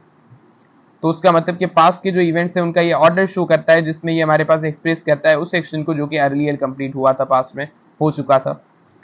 तो ये हमारे पास पास्ट परफेक्ट टेंस होता है। आई होप आपको समझ में आ गया होगा। पास्ट परफेक्ट कंटिन्यूस टेंस हमारे पास वो टेंस है जो कि हमें बताता है कि कोई एक्शन पास्ट में स्टार्ट हुआ और वो कंटिन्यू रहा पास्ट में किसी दूसरे एक्शन के स्टार्ट होने तक या फिर किसी स्पेसिफिक टाइम तक वो कंटिन्यू रहा पास्ट में। तो ये जो चीज़ इंडिकेट कर रहा होता है उसको हम कहते हैं पास्ट परफेक्ट कंटिन्यूअस टेंस। मतलब कि पास्ट परफेक्ट कंटिन्यूअस टेंस क्या बताता है कि कोई एक्शन पास्ट में किसी टाइम पे स्टार्ट हुआ और वो किसी स्पेसिफिक टाइम तक कंटिन्यू रहा या किसी दूसरे एक्शन के स्टार्ट होने तक वो कंटिन्यू रहा या जारी रहा। मतलब कि एक्शन स्टार्ट हुआ और उसके बाद वो किसी टाइम तक कंटिन्यू रहा या फिर किसी दूसरे एक्शन के स्टार्ट होने तक वो कंटिन्यू रहा पास्ट में। तो ये जो चीज़ इंडिकेट करता है उसको हम कहते हैं पास्ट परफेक्ट कंटिन्यूअस टेंस। तो इसके अंदर हमारे पास जो हेल्पिंग वर्ब्स यूज़ होते हैं वो कौन से हैं, वो हमारे पास एक ही है जो कि हैड बीन। तो हैड बीन हमारे पास वो हेल्पिंग वर्ब है जो कि इसके अंदर पास्ट परफेक्ट कंटिन्यूअस टेंस के अंदर यूज़ होता है and it's use with all subjects. जितने भी हमारे पास सब्जेक्ट्स होते हैं सबके साथ हैड बीन ही यूज़ किया जाता है इस टेंस के अंदर। और इसके अंदर जो मेन वर्ब यूज़ होता है वो कौन सा होता है कि वर्ब का फर्स्ट फॉर्म यूज़ किया जाता है विथ इंग। मतलब कि हमारे पास वर्ब का कौन सा फॉर्म यूज़ होता है, फर्स्ट फॉर्म विथ इंग, मतलब इंग form of the verb use किया जाता है इसके अंदर और हेल्पिंग वर्ब हैड बीन होता है। तो स्ट्रक्चर क्या रहती है सेंटेंस की, स्ट्रक्चर कुछ ये रहती है कि सब्जेक्ट, उसके बाद हम यूज़ करते हैं हेल्पिंग वर्ब हैड बीन, उसके बाद इंग फॉर्म ऑफ द वर्ब, उसके बाद ऑब्जेक्ट, उसके बाद सिंस या फॉर को यूज़ किया जाता है, उसके बाद टाइम लिखा जाता है। तो देखिए क्योंकि परफेक्ट कंटिन्यूअस टेंस है तो सारे परफेक्ट कंटिन्यूअस टेंस चाहे प्रेजेंट हो, पास्ट हो या फ्यूचर हो, उनके अंदर सिंस या फॉर को यूज़ किया जाता है अब, और उसके बाद टाइम लिखा जाता है। अब देखें इसका मतलब क्या होता है कि हम पास्ट परफेक्ट कंटिन्यूअस टेंस में ये बात करते हैं कि कोई एक्शन हमारे पास पास्ट में स्टार्ट हुआ है और वो किसी स्पेसिफिक टाइम तक कंटिन्यू रहा पास्ट में या फिर किसी दूसरे एक्शन के स्टार्ट होने तक कंटिन्यू रहा। तो देखिए सीधी सी बात है, जब वो एक्शन पास्ट में स्टार्ट हुआ तो वो किसी टाइम से स्टार्ट हुआ होगा। तो अगर हम उस टाइम की पॉइंट के बारे में बात कर रहे हैं कि वो इस टाइम की पर्टिकुलर पॉइंट से स्टार्ट हुआ था पास्ट में, तो हम लिखेंगे सिंस। और अगर हम बात कर रहे हैं कि वो एक्शन जो है हमारे पास पास में स्टार्ट हुआ जो किसी टाइम पे स्टार्ट हुआ था और किसी ड्यूरेशन तक, किसी पीरियड तक वो कंटिन्यू रहा होगा, तो वो जो पीरियड है अगर उसकी बात करें तब वो हम फॉर को यूज़ करते हैं। तो क्योंकि हम बात करते हैं पास्ट परफेक्ट कंटिन्यूअस टेंस में कि कोई एक्शन पास्ट में स्टार्ट हुआ होगा तो किसी टाइम से स्टार्ट हुआ होगा, तो अगर बात करें वो किस पॉइंट ऑफ टाइम से स्टार्ट हुआ है तो सिंस यूज़ करेंगे। अगर बात करें वो कंटिन्यू रहा है इवेंट तो कितनी ड्यूरेशन तक रहा है तो फॉर को यूज़ करते हैं। तो इस लिहाज से सिंस और फॉर को यूज़ किया जाता है। उसके बाद टाइम लिखा जाता है, जिस टाइम जो या पीरियड वाला या फिर हमारे पास पॉइंट ऑफ टाइम। उसके बाद हमारे पास अगर हम इसको इंट्रोगेटिव नेगेटिव करना चाहें तो सिंपली हम हैड और बीन के बीच में नॉट को पुट करेंगे, बाकी स्ट्रक्चर सेम रहेगी। और इंट्रोगेटिव करना चाहें तो सिंपली हम क्या करेंगे, हेड या बीन, हेड बीन है उसको स्प्लिट करके जो हेड है उसको हम आगे रखेंगे सब्जेक्ट के और बीन जो है सब्जेक्ट के पीछे रहेगा, बाकी स्ट्रक्चर सेम रहेगी। और इंट्रोगेटिव नेगेटिव करना हो तो हम क्या करेंगे, तो हेड है उसको आगे रखेंगे सब्जेक्ट के और सब्जेक्ट के बाद हम नॉट बीन को यूज़ करेंगे। तो इस तरीके से हमारे पास इंट्रोगेटिव नेगेटिव हो जाएगा। तो इसके लिए हम एक एग्जांपल लेते हैं कि I had been running this shop for the last 4 years, कि ये जो शॉप है मैं लास्ट 4 years से रन कर रहा था। I had been running this shop for the last 4 years, मतलब ये शॉप में लास्ट 4 सालों से रन कर रहा था। तो यहाँ पे देखें ये हमारे पास क्या बात कर रहा है कि ये जो एक्शन जो है हमारे पास पास्ट में कंटिन्यू रहा था। कब तक कंटिन्यू रहा था, किसी दूसरे इवेंट के स्टार्ट होने तक या फिर हमारे पास किसी स्पेसिफिक टाइम तक। तो वो चीज़ यहाँ पे मेंशन नहीं की इसने कि कब तक कंटिन्यू रहा था, वो नहीं बताया। हाँ हमें ये बताया कि वो हमारे पास इवेंट जो था वो कंटिन्यू रहा था, कितनी ड्यूरेशन तक रहा था वो हमें बताया कि 4 साल तक। तो हमारे पास यहाँ पे कह रहा है कि I had been running this shop for the last 4 years। तो देखिए यहाँ पे हमारे पास हमने क्या किया, जो डिक्लेरेटिव सेंटेंस है उसके अंदर सब्जेक्ट, उसके बाद हैड बीन जो हेल्पिंग वर्ब है वो, और ing form of the verb, first form with ing वो यूज़ किया, उसके बाद ये ऑब्जेक्ट और उसके बाद हमने फॉर यूज़ किया है यहाँ पे और उसके बाद ये टाइम की ड्यूरेशन लिखी है। उसके बाद नेगेटिव करना था तो सिंपली हमने हेड और बीन के बीच में नॉट को पुट किया है, और अगर हमें इंट्रोगेटिव करना था हेड को आगे रखा है, बीन को पीछे रखा है सब्जेक्ट के, और अगर इंट्रोगेटिव नेगेटिव करना था तो सब्जेक्ट से हेड को पहले रखा और नॉट बीन को पीछे रखा, बाकी स्ट्रक्चर सेम। तो ये हमारे पास सेंटेंस की स्ट्रक्चर होती है in past perfect continuous tense. अब बात आती है कि पास्ट परफेक्ट कंटिन्यूअस टेंस को यूज़ कैसे किया जाता है। तो एक तो हमारे पास यूज़ ये है किसका, कि ये हमारे पास एक्सप्रेस करता है उस पास्ट एक्शन को जो कि हमारे पास पास्ट में शुरू हुआ था और वो हमारे पास कंटिन्यू रहा था किसी दूसरे एक्शन तक, मतलब कि दूसरे एक्शन के स्टार्ट होने तक कंटिन्यू रहा था, या फिर किसी specific time in the past तक वो हमारे पास इवेंट कंटिन्यू रहा था। तो उसको इंडिकेट करने के लिए यूज़ होता है। जैसे we had been looking for the wallet for 2 hours when Maria found it, कह रहा है कि हम 2 घंटों तक वॉलेट के लिए तलाश कर रहे थे जब मारिया ने उसको फाउंड किया। तो यहाँ पे हमारे पास जब मारिया को वो मिला, तो देखिए यहाँ पे हमारे पास क्या कह रहा है कि जब मारिया को पर्स मिला तब हम उस वॉलेट की तलाश कर रहे थे 2 घंटों तक। तो यहाँ पे हमारे पास ये जो इवेंट है ये हमारे पास पास के अंदर कंटिन्यू था वॉलेट को ढूंढने वाला, कितनी देर तक कंटिन्यू था, 2 आवर्स तक कंटिन्यू था, मतलब इस ड्यूरेशन तक ये हमारे पास इवेंट अब स्टार्ट होने के बाद कंटिन्यू रहा।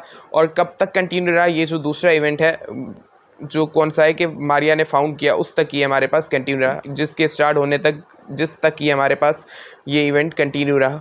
और कितनी देर तक, 2 घंटों तक। उसके बाद कह रहा है the boys had been playing football for 1 hour when it started to rain. कह रहा है कि जो बॉयज़ हैं वो फुटबॉल खेल रहे थे 1 घंटे तक जब बारिश स्टार्ट हुई। तो जब बारिश स्टार्ट हुई, उस इवेंट के स्टार्ट होने तक बॉयज़ फुटबॉल खेल रहे थे। मतलब कि ये जो पास में एक्शन था जो कि पास में स्टार्ट हुआ और 1 घंटे तक वो कंटिन्यू रहा पास में। और कब तक कंटिन्यू रहा, ये जो दूसरा इवेंट है इसके स्टार्ट होने तक वो कंटिन्यू रहा। उसके अलावा इसका जो दूसरा यूज़ है वो ये है कि ये हमारे पास एक्सप्रेस करता है किसी चीज़ का कॉज इन द पास्ट। मतलब कि पास्ट के अंदर कोई चीज़ हुई थी तो उसका क्या कॉज था, उसको ये एक्सप्रेस कर रहा होता है। मतलब कि पास्ट के अंदर कोई चीज़ हुई थी तो किसी दूसरी चीज़ की वजह से हुई होगी, तो वो जो उसकी वजह थी, वो जो उसका कॉज था पास्ट के अंदर, उसको ये एक्सप्रेस कर रहा है। जैसे ही वॉज टायर्ड, कि वो टायर्ड था, मतलब पास्ट के अंदर वो थका हुआ था, because he had been jogging, कि उसका कॉज क्या था कि वो जॉगिंग कर रहा था। मतलब पास्ट कॉज क्या था कि वो पास्ट के अंदर ये जॉगिंग कर रहा था। मतलब कि पास्ट के अंदर ये जो हमारे पास चीज़ हुई थी कि वो थका हुआ था, वो किसकी वजह से हुई थी, जॉगिंग करने की वजह से। तो जॉगिंग करने वाली जो चीज़ थी उसको हमने किस में लिखा है, पास्ट परफेक्ट कंटिन्यूअस टेंस के अंदर। तो ये हमारे पास जो कॉज होता है पास्ट के अंदर किसी चीज़ का, उसको ये हमारे पास एक्सप्रेस करता है पास्ट परफेक्ट कंटिन्यूअस टेंस। तो ये दूसरा यूज़ होता है पास्ट परफेक्ट कंटिन्यूअस टेंस का। आई होप आपको ये समझ में आ गए होंगे यूज़। तो अब हम बात करते हैं फ्यूचर सिंपल टेंस की या फ्यूचर इंडेफिनिट टेंस की। तो देखें, ये जो फ्यूचर सिंपल टेंस या इंडेफिनिट टेंस होता है, ये वो टेंस होता है जो कि शो करता है कि कोई एक्शन फ्यूचर के अंदर होगा। मतलब कि कोई एक्शन है वो फ्यूचर के अंदर होगा, तो इस चीज़ को जो इंडिकेट करता है टेंस, उसको हम कहते हैं फ्यूचर सिंपल टेंस या फ्यूचर इंडेफिनिट टेंस। तो देखें, जो फ्यूचर सिंपल टेंस या इंडेफिनिट टेंस होता है उसके अंदर हम हेल्पिंग वर्ब्स कौन से यूज़ करते हैं। सबसे पहले इसके अंदर हम शैल यूज़ करते हैं और विल यूज़ करते हैं। आई और वी के साथ हम शैल यूज़ करते हैं, जबकि यू के साथ, ही के साथ, शी के साथ, इट के साथ, दे के साथ, या कोई सिंगुलर नाउन है, प्लूरल नाउन है, उनके साथ हम विल यूज़ करते हैं। मतलब कि हमारे पास जो फर्स्ट पर्सन्स होते हैं, आई या वी, उसके साथ हम शैल यूज़ करते हैं, जबकि हमारे पास जो दूसरे जितने भी पर्सन्स हैं, सेकंड पर्सन और थर्ड पर्सन्स, उनके साथ हम यूज़ करते हैं विल। तो ये हमारे पास हेल्पिंग वर्ब्स होते हैं इसके, शैल और विल। उसके बाद हमारे पास यहाँ पे जो फॉर्म यूज़ होता है वर्ब का, वो होता है first form of the verb. मतलब कि वर्ब का जो फर्स्ट फॉर्म है वो यूज़ होता है शैल और विल के साथ। तो स्ट्रक्चर क्या होती है सेंटेंस की, तो देखें इसमें इस टेंस के अंदर जो सेंटेंस स्ट्रक्चर होती है वो कुछ ये होती है कि सबसे पहले हम सब्जेक्ट लिखते हैं, उसके बाद हम जो हेल्पिंग वर्ब है वो यूज़ करते हैं, जो कि शैल या विल, डिपेंड करेगा सब्जेक्ट किस टाइप का है उसके लिहाज से हम शैल या विल यूज़ करेंगे। उसके बाद हम वर्ब का फर्स्ट फॉर्म यूज़ करते हैं और उसके बाद ऑब्जेक्ट को यूज़ करते हैं। तो ये जो हमारे पास डिक्लेरेटिव सेंटेंस होता है जो जनरली हम लिखते हैं, उसकी स्ट्रक्चर है। बट अगर हमें इसको सेम को अगर हमने नेगेटिव में कन्वर्ट करना हो तो हम नेगेटिव में कैसे सेंटेंस लिखेंगे इन फ्यूचर सिंपल टेंस। तो देखें, इसके लिए हमें क्या करना है, इसके लिए सिर्फ हम जो हेल्पिंग वर्ब है शैल या विल, उसके बाद हम नॉट लगाएंगे, बस उसके अलावा कोई चेंज नहीं आएगी। सब्जेक्ट के बाद शैल या विल जो हेल्पिंग वर्ब है वो, उसके बाद नॉट, उसके बाद वर्ब का फर्स्ट फॉर्म और उसके बाद ऑब्जेक्ट। अगर फॉर एग्जांपल हमें इसको इंट्रोगेटिव करना हो, क्वेश्चन में कन्वर्ट करना हो, तो हम क्या करेंगे, तो हम जस्ट ये जो हमारे पास शैल या विल है ना, इसको हम लाएंगे आगे सब्जेक्ट के। मतलब सब्जेक्ट से पहले हम शैल या विल मतलब कि हेल्पिंग वर्ब लिखेंगे, उसके बाद सब्जेक्ट, उसके बाद वर्ब का फर्स्ट फॉर्म, उसके बाद ऑब्जेक्ट। और अगर हमें इंट्रोगेटिव और नेगेटिव दोनों बनाना हो तो हम जो शैल या विल हेल्पिंग वर्ब है उसको पहले लिखेंगे, उसके बाद सब्जेक्ट लिखेंगे, उसके बाद नॉट, उसके बाद वर्ब का फर्स्ट फॉर्म, उसके बाद ऑब्जेक्ट। तो इसके कुछ एग्जांपल्स हम लेते हैं। देखिए, यहाँ पे हमारे पास लिखा हुआ है she will write a letter, मतलब कि वो लेटर लिखेगी, मतलब फ्यूचर में ये एक्शन होगा, तो उसके लिए हम ये यूज़ कर रहे हैं। तो इसके अंदर हमने क्या लिखा है, जो हेल्पिंग वर्ब है वो हमने विल यूज़ किया है, क्योंकि हमारे पास शी है, शी के साथ विल यूज़ होगा क्योंकि थर्ड पर्सन है। सिर्फ फर्स्ट पर्सन जो होते हैं आई और वी, उनके साथ ही शैल यूज़ होता है। उसके बाद वर्ब का हमने फर्स्ट फॉर्म यूज़ किया, उसके बाद हमने ऑब्जेक्ट लिखा, और उसके बाद दूसरे सेंटेंस के अंदर हमने इसको नेगेटिव किया, तो हमने क्या किया, जो विल था उसके बाद हमने नॉट लिखा, उसके अलावा कोई तब्दीली नहीं आई। अगर हमने इसको क्वेश्चन में कन्वर्ट करना था तो सिर्फ हमने जो हेल्पिंग वर्ब है उसको ही पहले ला के रख दिया बस, और उसके अलावा बाकी सेंटेंस सेम रहेगा। और उसके अलावा अगर हमें इंट्रोगेटिव नेगेटिव दोनों करना हो तो हम क्या करेंगे, जो विल है उसकी या शैल है उसको आगे रखेंगे, जैसे यहाँ पे हमने विल को आगे रखा, उसके बाद सब्जेक्ट, उसके बाद नॉट लिखा, उसके बाद first form of the verb और ऑब्जेक्ट। तो ये हमारे पास क्या है, इसकी स्ट्रक्चर है, और ये एग्जांपल्स के साथ हमने सीखा। अब देखिए, जनरली ये तो हमने बात की थी कि शैल को आई और वी के साथ यूज़ किया जाता है, बाकी जितने भी सब्जेक्ट हैं उनके साथ विल यूज़ किया जाता है। तो ये हमारे पास जनरली ऐसे ही होता है, पर ये कब होता है जब हमारे पास हम फ्यूचर के अंदर कोई प्रिडिक्शन है, प्लान है या कोई एक्सपेक्टेशन है, मतलब इन जनरल हम फ्यूचर की बात करें, कोई स्ट्रॉन्ग इमोशन एक्सप्रेस नहीं करें, तभी हम ये यूज़ करते हैं। आई और वी के साथ शल, और सेकंड और थर्ड पर्सन वाले जो भी हैं हमारे पास उनके साथ हम विल यूज़ करते हैं। जैसे मैं कह रहा हूँ आई शिल गो टू स्कूल टुमारो, मतलब मैं कल स्कूल जाऊँगा, मतलब फ्यूचर में ये काम होगा और ये स्ट्रॉन्ग इमोशन नहीं है, जस्ट एक प्रिडिक्शन है, प्लान है। तो उस लिहाज से हम फिर यूज़ करते हैं आई और वी के साथ शल और सेकंड और थर्ड पर्सन के साथ विल। पर अगर फ्यूचर के अंदर हम स्ट्रॉन्ग इमोशंस की बात कर रहे हो, मतलब जिसमें प्रॉमिस की बात हो या कमांड की बात हो, तो उस केस के अंदर हम क्या करते हैं, ये जो चीज़ है ये बिल्कुल रिवर्स हो जाती है। मतलब आई और वी के साथ हम विल यूज़ करते हैं, और सेकंड और थर्ड पर्सन वाले होते हैं ना, मतलब सेकंड पर्सन में यू है, थर्ड पर्सन में ही है, शी है, इट है और दे है, सिंगुलर नाउन है, प्लूरल नाउन है, फिर उनके साथ हम सब के साथ शल यूज़ करते हैं। मतलब कि आई वी के साथ विल और दूसरों के साथ शल, जब भी स्ट्रॉन्ग इमोशंस की बात है फ्यूचर में, जिसमें हमारे पास प्रॉमिस है, कमांड है, मतलब कोई वादा है, कोई कमांड या कोई अहकामात हैं, तो उसके लिए फिर हम यूज़ करते हैं आई और वी के साथ विल और दूसरों के साथ शल। मतलब कि ये जो ऑर्डर है, यूजुअल ऑर्डर, वो रिवर्स हो जाता है। सिंपल्स के अंदर कह रहा है यू शिल not enter my house without my permission, मतलब कि तुम मेरे घर में नहीं आओगे मेरी परमिशन के सिवा। तो यहाँ पे हमारे पास देखें बात क्या हो रही है, एक ऑर्डर की बात हो रही है, कमांड एक दी गई है। तो जब कमांड दी गई है तो हमने यू के साथ क्या यूज़ किया है, यू के साथ हमने विल यूज़ नहीं किया, शल यूज़ किया। जैसे यहाँ पे आई will help you in your homework, कि मैं तुम्हारे होमवर्क में तुम्हारी हेल्प करूँगा। तो देखिए यहाँ पे हमारे पास जो विल है वो हमने यूज़ किया, हालांकि आई के साथ शल यूज़ होता है, क्योंकि यहाँ पे स्ट्रॉन्ग इमोशन की बात हो रही है, एक प्रॉमिस की बात हो रही है कि मैं तुम्हारी हेल्प ज़रूर करूँगा, तो हमने विल को यूज़ किया। उसके अलावा हमारे पास ये तो आपने चीज़ याद रख ली कि नॉर्मल फ्यूचर है तो हम यूज़ करते हैं शल विथ आई एंड वी और दूसरों के साथ विल। बट अगर स्ट्रॉन्ग इमोशंस हैं, कोई कमांड है, कोई प्रॉमिस है, तो उस केस में हम यूज़ करते हैं आई और वी के साथ विल यूज़ करते हैं, बाकियों के साथ शल यूज़ करते हैं। बट कुछ कंडीशंस होती हैं जिनमें हम फिक्स होता है, सब सब्जेक्ट के साथ सेम ही यूज़ होता है हमारे पास हेल्पिंग वर्ब, जो कि होती हैं रिक्वेस्ट। रिक्वेस्ट के केस में हम विल यूज़ करते हैं, ऑफ़र है कोई तो शल यूज़ करते हैं, सजेशन है कोई तो भी हम शल यूज़ करते हैं, फिर कौन सा भी सब्जेक्ट हो। तो इसको हम ज़्यादा सीखते हैं एग्जाम्पल्स और यूजेस के थ्रू। जो फ्यूचर सिंपल टेंस है उसको यूज़ किया जाता है फ्यूचर इवेंट को प्रिडिक्ट करने के लिए। मतलब कि हमारे पास ये बात क्या करता है फ्यूचर सिंपल टेंस, कि कोई काम फ्यूचर में होगा, तो जो फ्यूचर इवेंट है उसको प्रिडिक्ट करने के लिए यूज़ होता है ये। जैसे इट विल रेन टुमारो, मतलब कि कल रेन होगी, तो हमने इसको फ्यूचर टेंस के अंदर लिखा। उसके बाद वी शिल begin the work from Monday, कि हम जो वर्क है, काम है, वो मंडे से शुरू करेंगे। तो इस केस में हमारे पास हमने जो फ्यूचर सिंपल टेंस है इसके अंदर हम बात क्या कर रहे हैं कि ये काम जो है ये फ्यूचर में होगा आगे चल के, तो फ्यूचर में होगा की बात है, फ्यूचर इवेंट को हम प्रिडिक्ट कर रहे हैं, तो हम यूज़ करते हैं फ्यूचर सिंपल टेंस को। उसके अलावा हमारे पास विलिंगनेस है, किसी काम के लिए हम विलिंग है, करना चाहते हैं, कोई प्रॉमिस है या कोई ऑफ़र है या फिर रिफ्यूज़ल है, किसी काम से इनकार है, तो इन सब के लिए भी यूज़ किया जाता है फ्यूचर सिंपल टेंस। जैसे I will help you with your homework, कि मैं तुम्हारे होमवर्क में तुम्हारी हेल्प करूँगा। तो यहाँ पे क्या बात है, यहाँ पे बात है प्रॉमिस की, कि प्रॉमिस कर रहा है कि मैं तुम्हारी मदद करूँगा होमवर्क में। तो इसके लिए हमारे पास फ्यूचर के अंदर प्रॉमिस की बात हो रही है, तो हमने यूज़ किया सिंपल टेंस। बट इसके अंदर हमने यहाँ पे आई के साथ हम विल यूज़ करेंगे। जो एपोस्ट्रॉफी देके डबल एल लिखते हैं, ये शल या विल को शॉर्ट फॉर्म में करने के लिए लिखते हैं। बट आई के साथ यहाँ पे यूज़ क्या होगा, यहाँ पे आई के साथ विल यूज़ होगा, क्योंकि प्रॉमिस की बात है, स्ट्रॉन्ग इमोशन इन फ्यूचर की बात है। फिर the baby want eat his soup, कि जो बेबी है, बच्चा है, वो अपना सूप नहीं खाएगा। तो यहाँ पे हमारे पास जो वॉन्ट है, वॉन्ट का मतलब एक्चुअली होता है वुड नॉट, तो वुड नॉट विल नॉट की जगह पे यूज़ होता है। किसकी जगह पे यूज़ होता है, विल नॉट की जगह पे। तो हमारे पास वुड नॉट भी यूज़ करते हैं जब विल नॉट लिखना होता है ना, तब। तो यहाँ पे हमारे पास कह रहा है कि जो बेबी है वो अपना सूप नहीं खाएगा, मतलब इनकार कर रहा है, फ्यूचर में किसी काम से इनकार कर रहा है। तो ये हमारे पास इनकार की रिफ्यूज़ल की बात हुई है, तो उसके लिए भी हमने ये यूज़ किया है। फिर shall we go to the cinema tonight, तो यहाँ पे क्या है कि shall we go to the cinema tonight, मतलब यहाँ पे क्या कर रहा है, यहाँ पे ऑफ़र कर रहा है, क्या हम सिनेमा जा सकते हैं आज रात को। तो यहाँ पे आज रात को हम सिनेमा जा सकते हैं, तो इसके लिए हमारे पास यहाँ पे हमने फ्यूचर सिंपल टेंस के अंदर ये चीज़ लिखी है। बात हो रही है किसकी, ऑफ़र की बात हो रही है कि क्या हम रात को सिनेमा जा सकते हैं, तो इन फ्यूचर एक ऑफ़र की बात हो रही है। देखिए यहाँ पे हमारे पास क्या बात हुई, यहाँ पे हमारे पास बात हुई है किसी एक ऑफ़र की, तो ऑफ़र के लिए हम हमेशा शैल यूज़ करते हैं, तो हमने शैल ही हेल्पिंग वर्ब यूज़ किया है। हालांकि वी के साथ वैसे भी शैल यूज़ होता है, बट कौन सा भी हमारे पास हो हम शैल यूज़ करेंगे अगर ऑफ़र की बात है। उसके बाद कह रहा है प्लान्स हैं, इंटेंशंस हैं या रीसेंट डिसीजंस हैं, तो उनके लिए हम यूज़ करते हैं फ्यूचर सिंपल टेंस।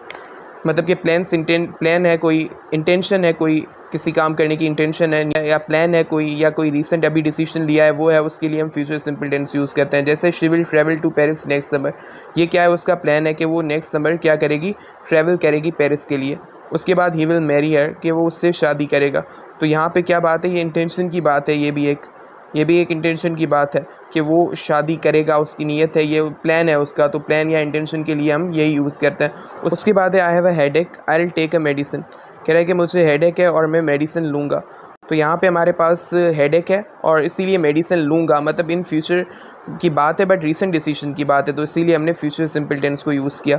उसके अलावा हमारे पास जो कंडीशनल्स होते हैं, कंडीशनल सेंटेंस होते हैं, जिनके अंदर बात होती है अगर ये चीज़ हो तो ये चीज़ होगी, मतलब कि हमारे पास ऐसे कंडीशनल जिनके अंदर बात होती है कि फ्यूचर के अंदर कोई चीज़ होगी, अगर ऐसा हो जाए तो इन फ्यूचर लाइकली पॉसिबिलिटी है कि ये चीज़ हो, मतलब कि प्रैक्टिकली वो चीज़ होना पॉसिबल है और इसीलिए उसके होने का चांस है। तो इस कंडीशन में हम ऐसे कंडीशनल्स जो होते हैं जिनको हम कहते हैं कौन से कंडीशनल, फर्स्ट कंडीशनल्स। तो इनके अंदर जो रिजल्ट वाला क्लॉज होता है, जो कि हमारे पास इंडिपेंडेंट क्लॉज होता है, मेन क्लॉज होता है, उसके अंदर हम फ्यूचर सिंपल टेंस को यूज़ करते हैं। और जो हमारे पास ये इंडिपेंडेंट क्लॉज होता है उसके अंदर हमारे पास ये प्रेजेंट सिंपल टेंस यूज़ होता है, जबकि फ्यूचर सिंपल टेंस जो रिजल्ट वाला क्लॉज होता है, मेन क्लॉज होता है, उसके अंदर यूज़ होता है कि when I arrive at home, जैसे ही मैं घर पहुंच जाऊं तो मैं तुम्हें कॉल करूंगा, मतलब आई विल कॉल यू, तो मैं तुम्हें कॉल करूंगा, मतलब ये चीज़ पॉसिबल है करना और फ्यूचर में लाइकली ये चीज़ होगी। तो ऐसी टाइप के जो कंडीशनल्स होते हैं उनके अंदर हम यूज़ करते हैं ये फ्यूचर सिंपल टेंस। बट ये चीज़ हमेशा याद रखें कि इसके अंदर कौन सा भी सब्जेक्ट हो, हम हमेशा जो यूज़ करते हैं विल ही यूज़ करते हैं। ये आप हमेशा याद रखें कि कंडीशनल्स के अंदर जब हम फ्यूचर सिंपल टेंस यूज़ करते हैं फर्स्ट कंडीशनल्स के अंदर, तो हम हमेशा विल यूज़ करते हैं उसके साथ, जो भी सब्जेक्ट हो। तो ये हमारे पास फ्यूचर सिंपल टेंस के कुछ यूजेस थे, आई होप आपको समझ में आए होंगे। इसके बाद हमारे पास है फ्यूचर कंटिन्यूस टेंस। तो सबसे पहले फ्यूचर कंटिन्यूस टेंस क्या होता है?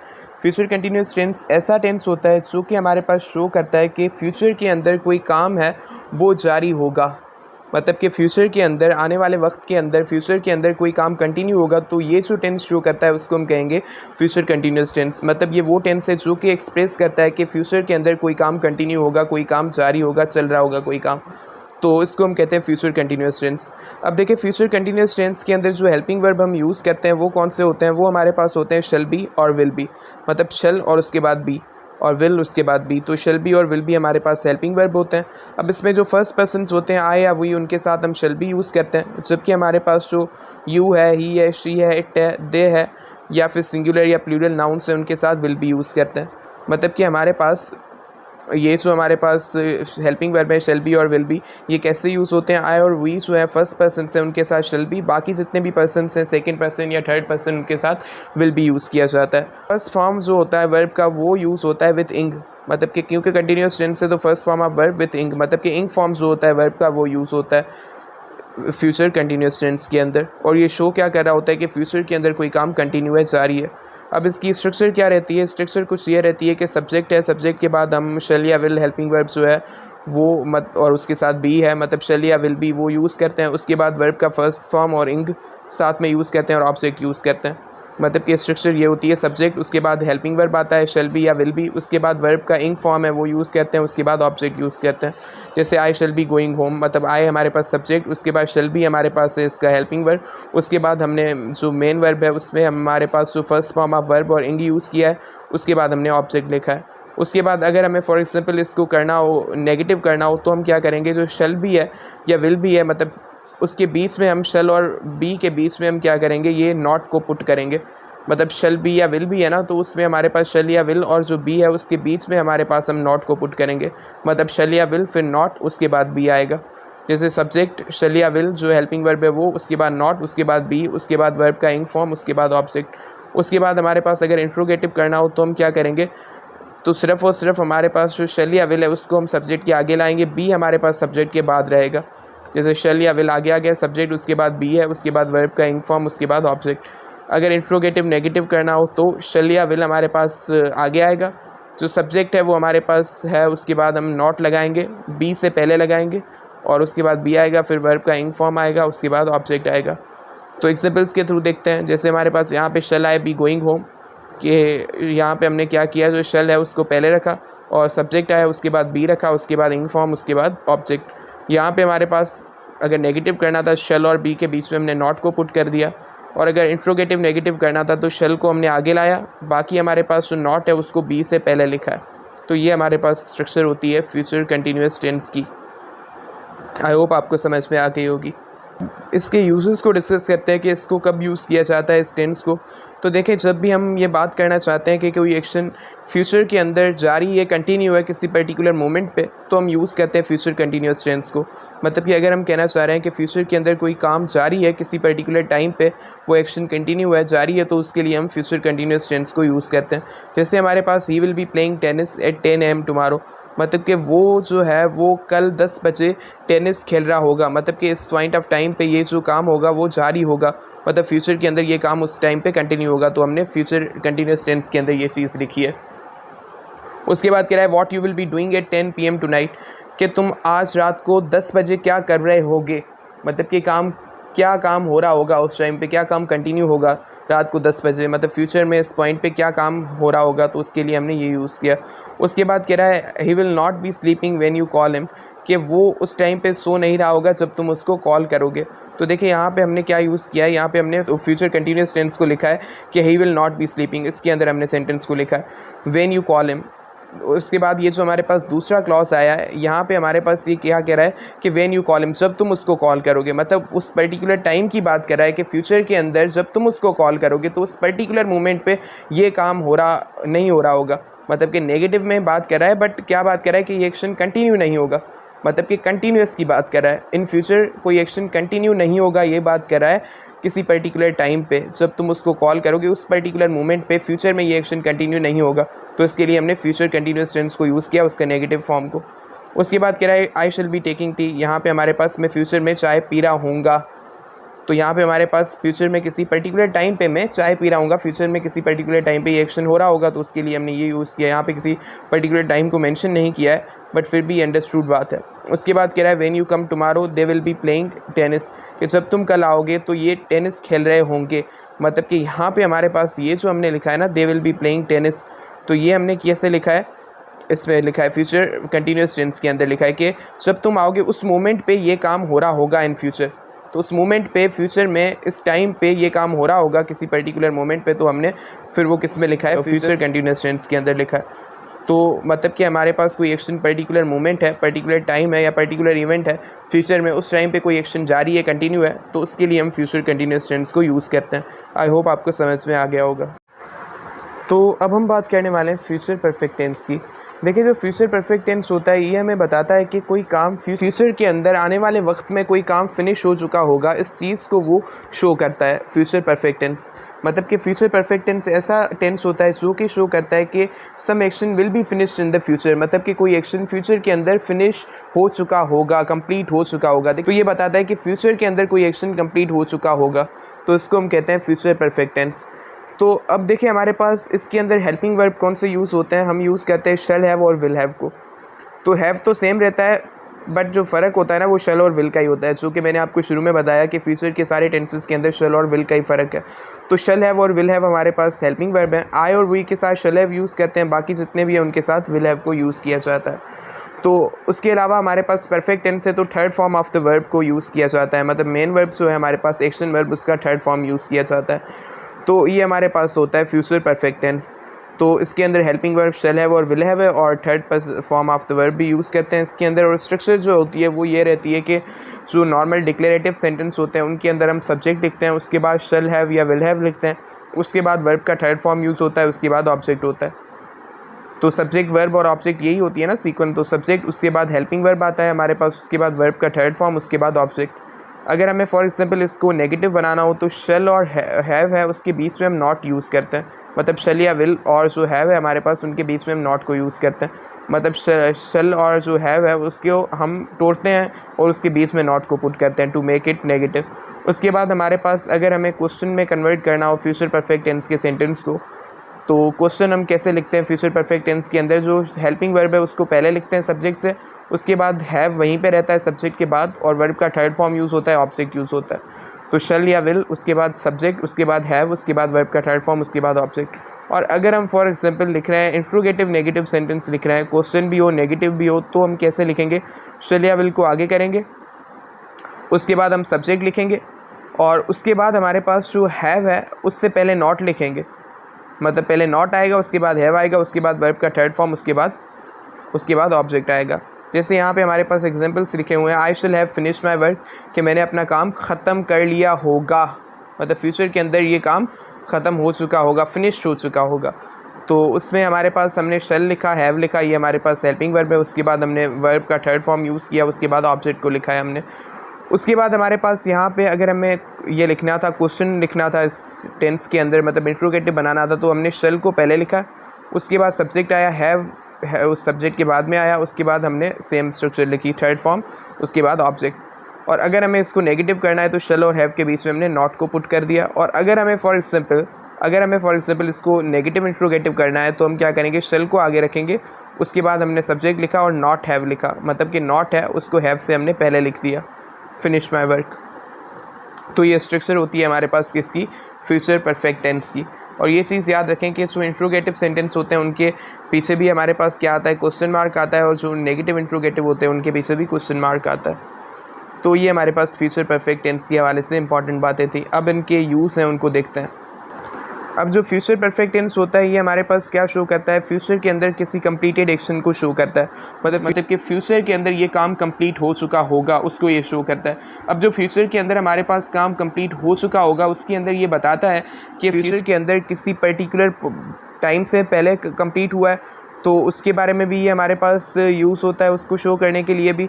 या अगर हमारे पास फ्यूचर के अंदर एक्शन कंप्लीट हुआ है दूसरे किसी एक्शन के स्टार्ट होने से पहले, तो उसको इंडिकेट करने के लिए भी यूज़ होता है। मतलब हम कहते हैं ना, ये हमारे पास जो फ्यूचर है उसके अंदर किसी एक्शन को कंप्लीट हो चुका है उसको इंडिकेट करने के लिए यूज़ होता है, मतलब कंप्लीटेड जो एक्शन होता है फ्यूचर में उसको ये शो करने के लिए यूज़ होता है।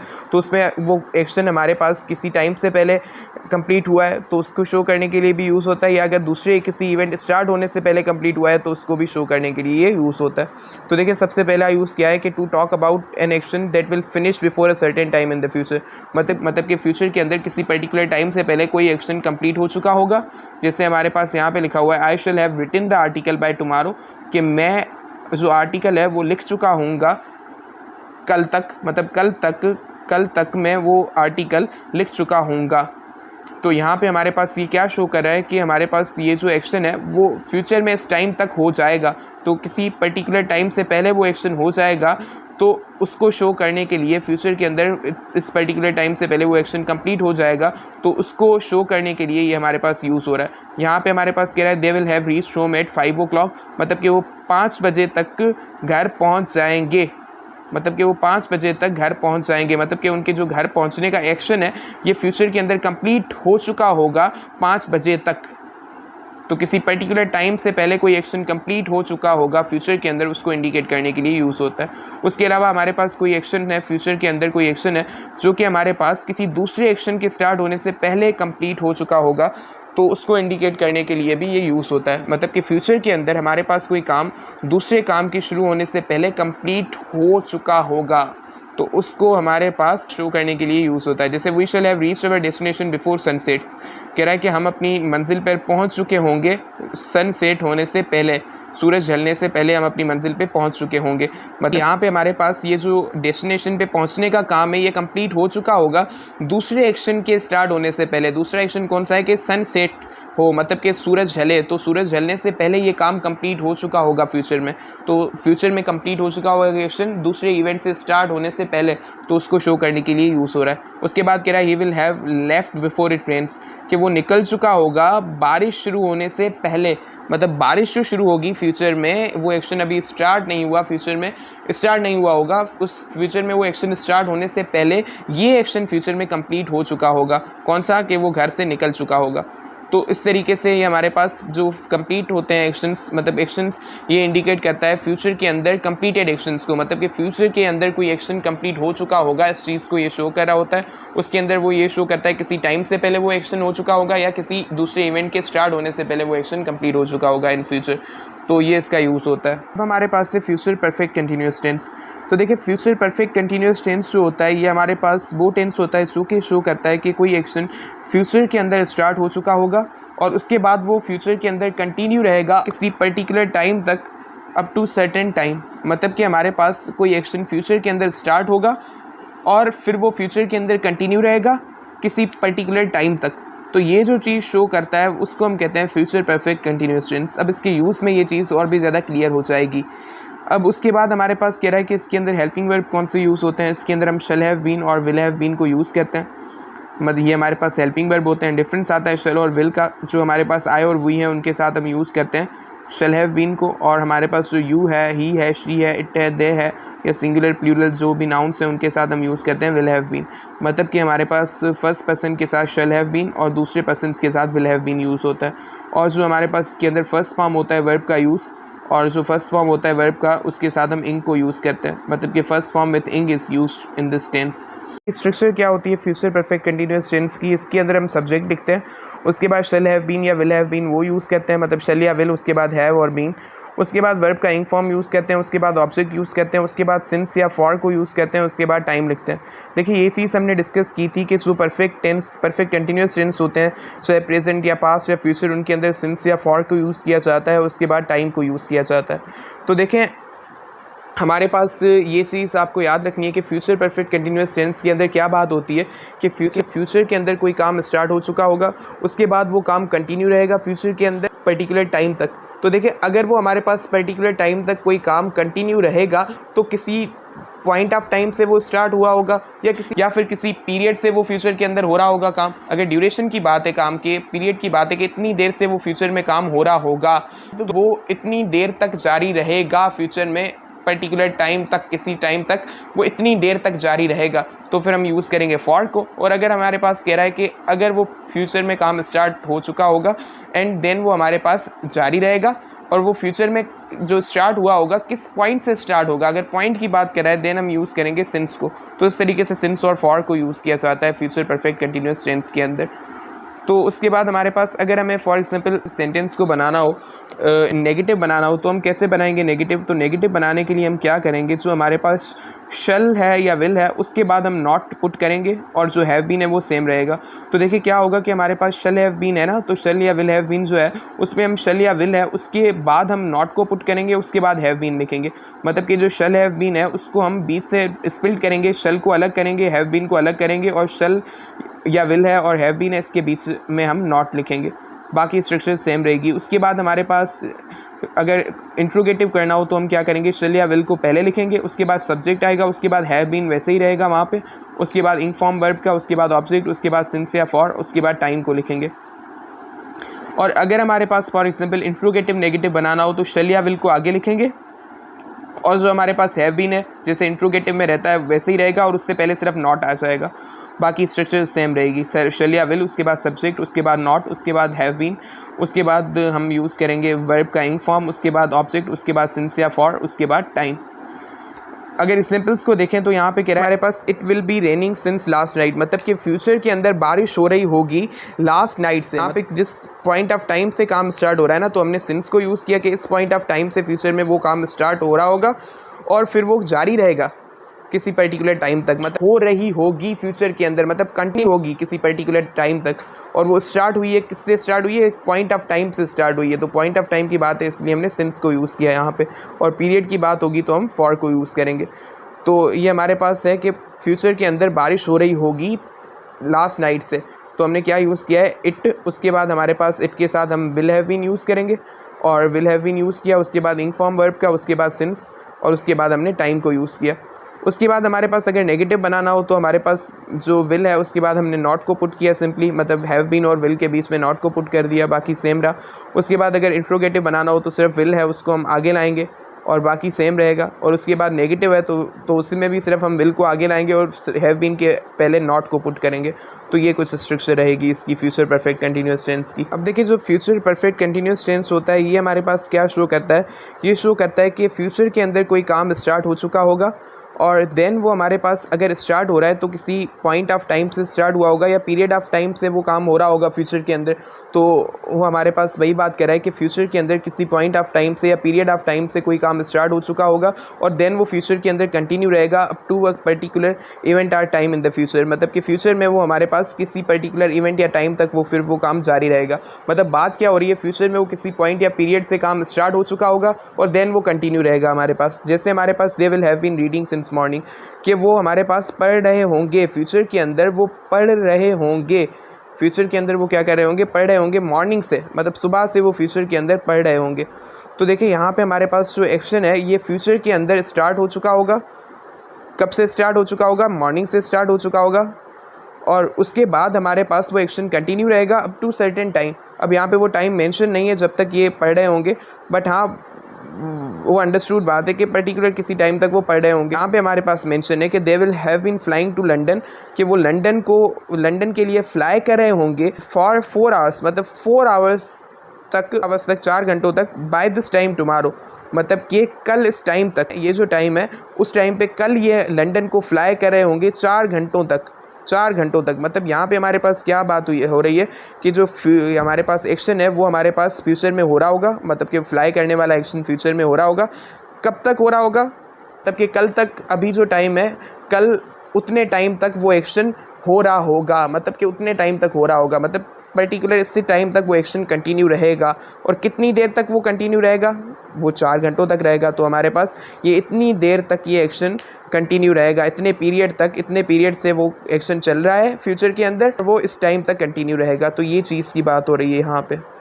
फिर फ्यूचर परफेक्ट कंटिन्यूस टेंस है, इसके अंदर मतलब बात हो रही होती है कि फ्यूचर के अंदर कोई एक्शन शुरू हो चुका होगा और फिर वो इतनी देर तक जारी रहेगा।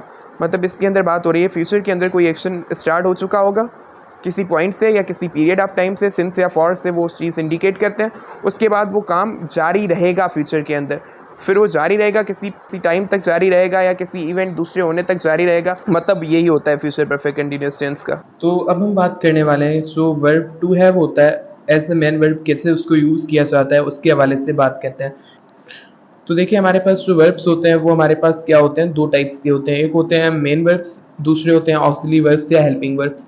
तो जो हमारे पास हेल्पिंग वर्ब्स होते हैं उनके अंदर हमारे पास टू बी वर्ब्स जो होते हैं वो हेल्पिंग वर्ब्स में आते हैं। जो डू वाले वर्ब्स होते हैं जैसे डू, डज, डिड, ये हमारे पास इसमें आते हैं। उसके अलावा जो टू हैव वर्ब्स होते हैं ये भी हमारे पास ऑक्सिलरी वर्ब्स में आते हैं। तो 3 टाइप के ऑक्सिलरी वर्ब्स होते हैं, बी, डू, हैव। तो देखें ये हमारे पास ऑक्सिलरी वर्ब्स होते हैं जो टेंसेस के अंदर हेल्पिंग वर्ब के तौर पे यूज आते हैं। तो इस तरीके से हमारे पास जो टू हैव है ये हमारे पास क्या है, ये हमारे पास एक टाइप का ऑक्सिलरी वर्ब है जो कि हमारे पास हेल्पिंग वर्ब के तौर पे काम आते हैं, ये जो टू हैव वर्ब्स होते हैं। तो देखिए टू हैव वर्ब्स जिस तरीके से दूसरे जो टेंसेस होते हैं उनमें हेल्पिंग वर्ब का काम करते हैं, तो ये उसके अलावा ये मेन वर्ब के तौर पे भी यूज होते हैं। तो जब इनको मेन वर्ब के तौर पे यूज किया जाता है, जैसे टू बी वर्ब्स को मेन वर्ब के तौर पे यूज किया जाता है, तो वो क्या एक्सप्लेन करते हैं, स्टेट को, कंडीशन को एक्सप्लेन करते हैं। इस तरीके से हमारे पास टू हैव वर्ब्स होते हैं, जब उनको एज मेन वर्ब यूज किया जाता है तो वो हमारे पास क्या एक्सप्रेस करते हैं, वो पोजीशन, ओनरशिप या बिलोंगिंग या एक्विजिशन को क्या करते हैं, एक्सप्रेस करते हैं। तो उसका मतलब ये हमारे पास क्या शो करते हैं, हमारे पास पोजीशन को शो करते हैं। पोजीशन का मतलब होता है कि कोई चीज़ हम पजेस करें, हमारे पास कोई चीज़ है, पोजीशन। ओनरशिप या फिर बिलोंगिंग या एक्विजिशन। एक्विजिशन का मतलब होता है कोई चीज़ हासिल करना, गेन करना, अक्वायर करना, तो उसको हम क्या कहते हैं, एक्विजिशन कहते हैं। बिलोंगिंग का मतलब बिलोंग करना, ओनरशिप का मतलब कि मालकी किसी चीज़ की। तो ये हमारे पास जो होते हैं ये पोजीशन, ओनरशिप, बिलोंगिंग या एक्विजिशन को एक्सप्रेस करने के लिए यूज होते हैं कि ये चीज़ इसको बिलोंग कर रही है, इसकी ये चीज़ है। हम ऐसा कहना चाह रहे हैं ना, ये चीज़ इसकी है, ये उसको ओन करा है, ये उसका ओनर है। तो ओनरशिप है, पोजीशन है, बिलोंगिंग है या एक्विजिशन, ये हासिल की इसने चीज़, हासिल करना, एक्वायर करना, तो एक्विजिशन। तो इन सब चीज़ों को वो क्या कर रहे हैं, ये डिस्क्राइब करते हैं, एक्सप्रेस करते हैं। तो जो वर्ब हमारे पास टू हैव वर्ब्स होते हैं इनके हमारे पास 4 डिफरेंट वर्जन्स होते हैं। कौन से होते हैं? एक हमारे पास हैव, दूसरा हैज़, तीसरा हैड और चौथा हैविंग। मतलब कि इसके 4 डिफरेंट टाइप्स होते हैं टू हैव वर्ब्स के। जैसे हमारे पास टू बी वर्ब्स होते हैं उनके हमने ज़ेम, आर, वाज, वर ये सारे पढ़े थे। इस तरीके से हमारे पास ये जो टू हैव वर्ब्स होते हैं उनके हमारे पास 4 होते हैं, हैव होता है, हैज़, हैड और हैविंग। तो देखिए ये क्योंकि हमारे पास ट्रांजिटिव वर्ब है तो इसीलिए हमारे पास जो to have verbs transitive verb होते हैं, तो इसीलिए इनके पीछे एक डायरेक्ट ऑब्जेक्ट क्लास में आता है। तो ट्रांजिटिव वर्ब वो वर्ब होते हैं जिनके पीछे डायरेक्ट ऑब्जेक्ट आता है। तो क्योंकि ये ट्रांजिटिव वर्ब है तो इनके पीछे ऑब्जेक्ट क्लास में आएगा। अगर हम पोजीशन को शो करने के लिए इसको यूज़ करें टू हैव वर्ब्स को, तो उसके बाद हम सीधी सी बात है कोई चीज़ तो लिखेंगे, कोई ऑब्जेक्ट तो लास्ट में लिखेंगे, तो इनके पीछे ऑब्जेक्ट आता है। तो देखिए हमारे पास एग्जाम्पल के लिए आई हैव एन आइडिया कि मेरे पास एक आइडिया है। तो मेरे पास एक आइडिया है मतलब कि आइडिया जो है मैं पजेस कर रहा हूँ, मतलब कि मेरे पास वो चीज़ है। कौन सी चीज़ है? आइडिया है मेरे पास। तो ये जो पोजीशन है कि मेरे पास ये चीज़ है, तो उसको एक्सप्रेस करने के लिए हमने यहाँ पे हैव को यूज़ किया। तो हैव यहाँ पे इस मेन वर्ब यूज़ हो रहा है कि आई हैव एन आइडिया के मतलब कि मेरे पास एक आइडिया है।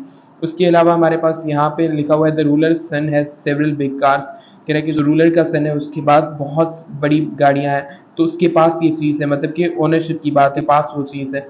तो जब उसके पास वो चीज़ है, उसकी ओनरशिप की बात कर रहा है, तो उसके लिए हमने यहाँ पे हैज़ यूज़ किया है। तो इस तरीके से क्या बता रहा है हैज़ कि इसके पास ये चीज़ है, कौन सी ये गाड़ियाँ, तो ओनरशिप की बात है, तो पोज़ीशन, ओनरशिप, बिलॉन्गिंग, एक्विजिशन, तो इसके लिए हम यूज़ करते हैं टू हैव वर्ब्स को एज़ मेन वर्ब। अब देखिए ये जो हमने डिफरेंट टू हैव वर्ब्स देखे हैं, अब ये कैसे यूज़ होते हैं उसको हम देखते हैं। तो देखिए हमारे पास सबसे पहले प्रेजेंट के अंदर अगर हम बिलॉन्गिंग की, पोजीशन की, ओनरशिप की बात करना चाहते हैं, तो हम हैज़ या हैव को यूज़ करते हैं as main verb. Meaning own or possess or receive, मतलब कि ओन कर रहा है चीज़ को, पसेस कर रहा है, मतलब उसके पास ये चीज़ है, तो उसको एक्सप्रेस करने के लिए पोजीशन को या फिर ओनरशिप को हम यूज़ करते हैं हैज़ या हैव को प्रेजेंट के अंदर, मतलब प्रेजेंट टेंस के अंदर वो चीज़ शो करने के लिए हैज़ या हैव को यूज़ किया जाता है एज मेन वर्ब। जैसे हमारे पास अब इसके अंदर हैज़ या हैव का डिफरेंस होता है कि हैज़ को कब यूज़ किया जाता है, हैव को कब यूज़ किया जाता है, तो वो डिपेंड करता है सब्जेक्ट के ऊपर कि हमारे पास जो थर्ड पर्सन सिंगुलर्स हैं उनके साथ हैज़ यूज़ किया जाता है, बाकी जितने भी सब्जेक्ट हैं उनके साथ हैव यूज़ किया जाता है। तो थर्ड पर्सन सिंगुलर्स के साथ हैज़ और जितने दूसरे सब्जेक्ट्स हैं उनके साथ हैव। तो यहाँ पे लिखा हुआ है कि my father has 3 brothers and 2 sisters, कि मेरे जो फादर हैं उनके 3 भाई और 2 बहनें। तो यहाँ पे हमारे पास ये क्या कर रहा है, ये जो हमारे पास हैज़ है, ये हमारे पास क्या है, ये हमारे पास प्रेजेंट के अंदर बता रहा है ना, तो हमारे पास ये प्रेजेंट टेंस के अंदर हैज़ बता रहा है कि अभी मेरे जो फादर हैं उनकी 3 भाई हैं और 2 बहनें। बस जो है सही क्या बता रहा है पोजीशन, मतलब कि मेरे फादर ये पजेस कर रहे हैं, 3 भाई और 2 बहनें पजेस कर रहे हैं, मतलब कि उनके पास 3 भाई और 2 बहनें। तो पोजीशन की बात है, पर पोजीशन की बात भी ये प्रेजेंट के अंदर बता रहा है, सही है। तो ये हमारे पास पोजीशन को इंडिकेट करता है प्रेजेंट के अंदर हैज़ या हैव, तो क्योंकि ये हमारे पास थर्ड पर्सन सिंगुलर है इसीलिए हमने इसके साथ हैज़ को यूज़ किया। उसके बाद हमारे पास लिखा हुआ है आई हैव 3 मोबाइल्स, कि मेरे पास 3 मोबाइल्स हैं। तो ये ओनरशिप की बात है, किसकी बात है, ओनरशिप की। तो ओनरशिप की जब बात होती है तो उसके लिए भी हम यही यूज़ करते हैं। तो देखिए आई हैव 3 मोबाइल्स, मतलब मेरे पास 3 मोबाइल हैं। तो यहाँ पे ये जो हैव है क्या यूज़ कर रहा है कि प्रेजेंट के अंदर में ये चीज़ मेरे पास है, तो ओनरशिप की बात है प्रेजेंट के अंदर, तो हैज़ या हैव प्रेजेंट के अंदर ओनरशिप, पोजीशन वगैरह इसको शो करते हैं। तो जो हमारे पास हैज़ या हैव है, अगर हमारे पास ये मेन वर्ब यूज़ हो रहे हैं तो इनको नेगेटिव में कैसे किया जाता है, जैसे जब ये हेल्पिंग वर्ब के तौर पे यूज़ होते हैं प्रेजेंट परफेक्ट टेंस के अंदर, तब हम हैज़ या हैव के बाद नॉट को यूज़ करते हैं, तो नेगेटिव करने के लिए हैज़ नॉट या हैव नॉट। बट जब ये मेन वर्ब के तौर पे यूज़ हो रहे हैं, पोजीशन वगैरह को शो कर रहे हैं, तो फिर हम क्या करते हैं, तो हम जो हैज़ या हैव है उसका नेगेटिव जो फॉर्म है वो कैसे करते हैं, हम सिंपली जो डू नॉट हैव या डज नॉट हैव यूज़ करते हैं। मतलब कि चाहे हमारे पास हैज़ यूज़ हो रहा हो, चाहे हमारे पास हैव यूज़ हो रहा हो, पोजीशन को शो करने के लिए प्रेजेंट के अंदर हैव या एज इसको भी यूज़ कर रहे हो, बट अगर उसको नेगेटिव हमें करना है तो हम डू नॉट हैव और डज नॉट हैव को यूज़ करेंगे। यहाँ पे फिर अगर हैज़ भी पहले यूज़ हो रहा हो फिर भी हम नेगेटिव के लिए हैव ही यूज़ करेंगे, डू नॉट हैव या डज नॉट हैव। तो फ़र्क क्या आएगा, जो डू है हमारे पास और डज है इसका फ़र्क आएगा सब्जेक्ट के लिहाज से। जो थर्ड पर्सन सिंगुलर्स हैं उनके साथ डज नॉट हैव लगाएंगे, जो बाकी सब्जेक्ट्स हैं उनके साथ डू नॉट हैव। जैसे I do not have any brothers और सिस्टर्स, की मेरे पास कोई भी भाई या बहन नहीं है, मतलब अभी की बात है, प्रेजेंट के अंदर जो पोजीशन है उसको नेगेटिवली बताना है कि ये चीज़ में पोजेस नहीं कर रहा अभी, तो उसके लिए हमने डू नॉट हैव को यूज़ किया। और उसके अलावा हमें इंट्रोगेटिव करना था तो भी हमने क्या किया, तो भी हमने डू को यूज़ किया कि डू यू हैव देम, इस तरीके से हमने लिखा। पहले हमने डू लिखा, उसके बाद सब्जेक्ट, उसके बाद हैव, उसके बाद ये देम ऑब्जेक्ट। तो इस तरीके से हमने इसको इंट्रोगेटिव किया। तो इंट्रोगेटिव करने के लिए डू को पहले लिखेंगे, डू फिर सब्जेक्ट, उसके बाद हैव, और अगर हमें नेगेटिव करना हो तो हम डू नॉट हैव को यूज़ करेंगे। और जो हमारे पास इसमें फ़र्क आएगा सब्जेक्ट्स के लिहाज से, वो हैव या हैज़ का नहीं आएगा अगर नेगेटिव या इंट्रोगेटिव करना हो। बट जो हमारे पास यहाँ पे डिफरेंस आएगा वो डिफरेंस क्या आएगा, डू और डज का डिफरेंस आएगा। तो अब हमारे पास सेंटेंस है कि does not have a happy ending, के मतलब कि उसकी हैप्पी एंडिंग नहीं है। मतलब कि यहाँ पे वो क्या पजेस नहीं करा, हैप्पी एंडिंग पजेस नहीं करा, मतलब प्रेजेंट में हम बता रहे हैं कि वो चीज़ पजेस नहीं करा, तो नेगेटिव में हमने क्या लिखा, डज नॉट हैव लिखा, क्योंकि इट हमारे पास थर्ड पर्सन सिंगुलर है तो उसके साथ हमने डज नॉट हैव लिखा। देखिए हालांकि इट जो है, अगर हम लिखें कि ये डिक्लेरेटिव के अंदर लिखना चाहें तो हम क्या लिखेंगे, it has a happy ending, क्या लिखेंगे, इट हैज़। बट अगर it has a happy ending को नेगेटिव में लिखना चाहें तो हम लिखेंगे इट डज नॉट हैव। तो उसमें हमारे पास हम डज नॉट यूज़ करेंगे क्योंकि हमारे पास थर्ड पर्सन सिंगुलर है और हमेशा नेगेटिव के लिए हैव ही यूज़ होगा। अगर डिक्लेरेटिव इसका हो तो हम हैज़ यूज़ करेंगे इसके साथ। बट यहाँ पे हमारे पास जो नेगेटिव करना हो तो हमारे पास पूरा हेल्पिंग वर्ब होता है, डू नॉट हैव या डज नॉट हैव। तो उसका एस या ई इसका फ़र्क जो आता है, डू में वही सब्जेक्ट के लिहाज से होता है, हैज़ या हैव की बात यहाँ पे नेगेटिव में नहीं होती।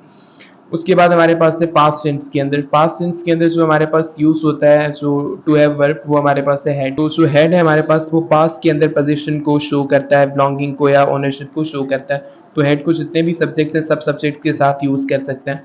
तो इस हम कैसे लिखेंगे कि the doctor had a lot of experience, के मतलब जो डॉक्टर था उसको बहुत ज़्यादा एक्सपीरियंस था, मतलब पास्ट के अंदर वो ये चीज़ पजेस कर रहा था, एक्सपीरियंस। तो हैड को हमने यूज़ किया पोजीशन को, पास्ट के अंदर पोजीशन को शो करने के लिए। डिड को यूज़ करेंगे जब इंट्रोगेटिव या नेगेटिव करना हो, और उसके बाद हम जो हैड है उसको हैव में कन्वर्ट कर देंगे। मतलब जैसे हम पोजीशन को शो करने के लिए हैड लिख रहे हैं डिक्लेरेटिव सेंटेंस के अंदर, डिक्लेरेटिव सेंटेंस लिख रहे हैं तो हम हैड को यूज़ कर रहे हैं ना पोजीशन को शो करने के लिए। बट अगर हम क्वेश्चन वाला सेंटेंस लिखेंगे, इंट्रोगेटिव लिखेंगे या नेगेटिव लिखेंगे, तो उस केस में हम डिड को यूज़ करेंगे, और उसके अलावा हम जो हैड है वो नहीं लिखेंगे, हैव को लिखेंगे। जैसे एग्जाम्पल के अंदर, did the doctor have a lot of experience, कि क्या डॉक्टर को बहुत ज़्यादा एक्सपीरियंस था, मतलब कि पास्ट के अंदर क्या वो ये चीज़ पजेस कर रहा था। पास्ट क्वेश्चन पूछना हो हमें related with the position in the past, तो हम क्या यूज़ करेंगे, हेल्पिंग वर्ब डिड को आगे हम यूज़ करेंगे सब्जेक्ट से पहले, और उसके बाद हम हेल्प, क्योंकि डिड हमने यूज़ कर लिया जो वैसे ही पास्ट का है, तो फिर हम हैड को यूज़ नहीं करेंगे, फिर हैव को यूज़ करेंगे। और अगर नेगेटिव करना हो तो doctor did not have a lot of experience, तो हमने क्या यूज़ किया, सिंपली जो हैड है उसके पहले हमने हैड है जो उसको हैव में कन्वर्ट कर दिया और डिड नॉट को यूज़ किया यहाँ पे। और दूसरा एक सेंटेंस है कि we had a wonderful meal in the restaurant. हमारे पास ये जो है हैड, यहाँ पे हमारे पास ये पास्ट के अंदर एक्विजिशन को शो कर रहा है। एक्विजिशन को मतलब एक्वायर करना, हासिल करना, ऑब्टेन करना, तो उसको हम क्या कहते हैं, एक्विजिशन। तो ये हमारे पास हमने पढ़ा था कि टू हैव वर्ब्स एक्विजिशन को भी शो करते हैं अलॉन्ग विद बिलोंगिंग या पोजीशन। तो ये एक्विजिशन को शो कर रहा है कि हमने ये चीज़ हासिल की, जो वंडरफुल मील है वो हमने हासिल की, एक्वायर की। तो यहाँ पे हमारे पास ये जो हेड है ये एक्विजिशन को शो कर रहा है, पास्ट के अंदर ऑब्टेन करने को और एक्वायर करने को पास्ट के अंदर वो शो कर रहा है ये चीज़। तो ये आज का हमारा लेक्चर था जिसमें हमने तमाम टेंसेस को एमडी के पॉइंट ऑफ व्यू से सीखा। Thank you very much.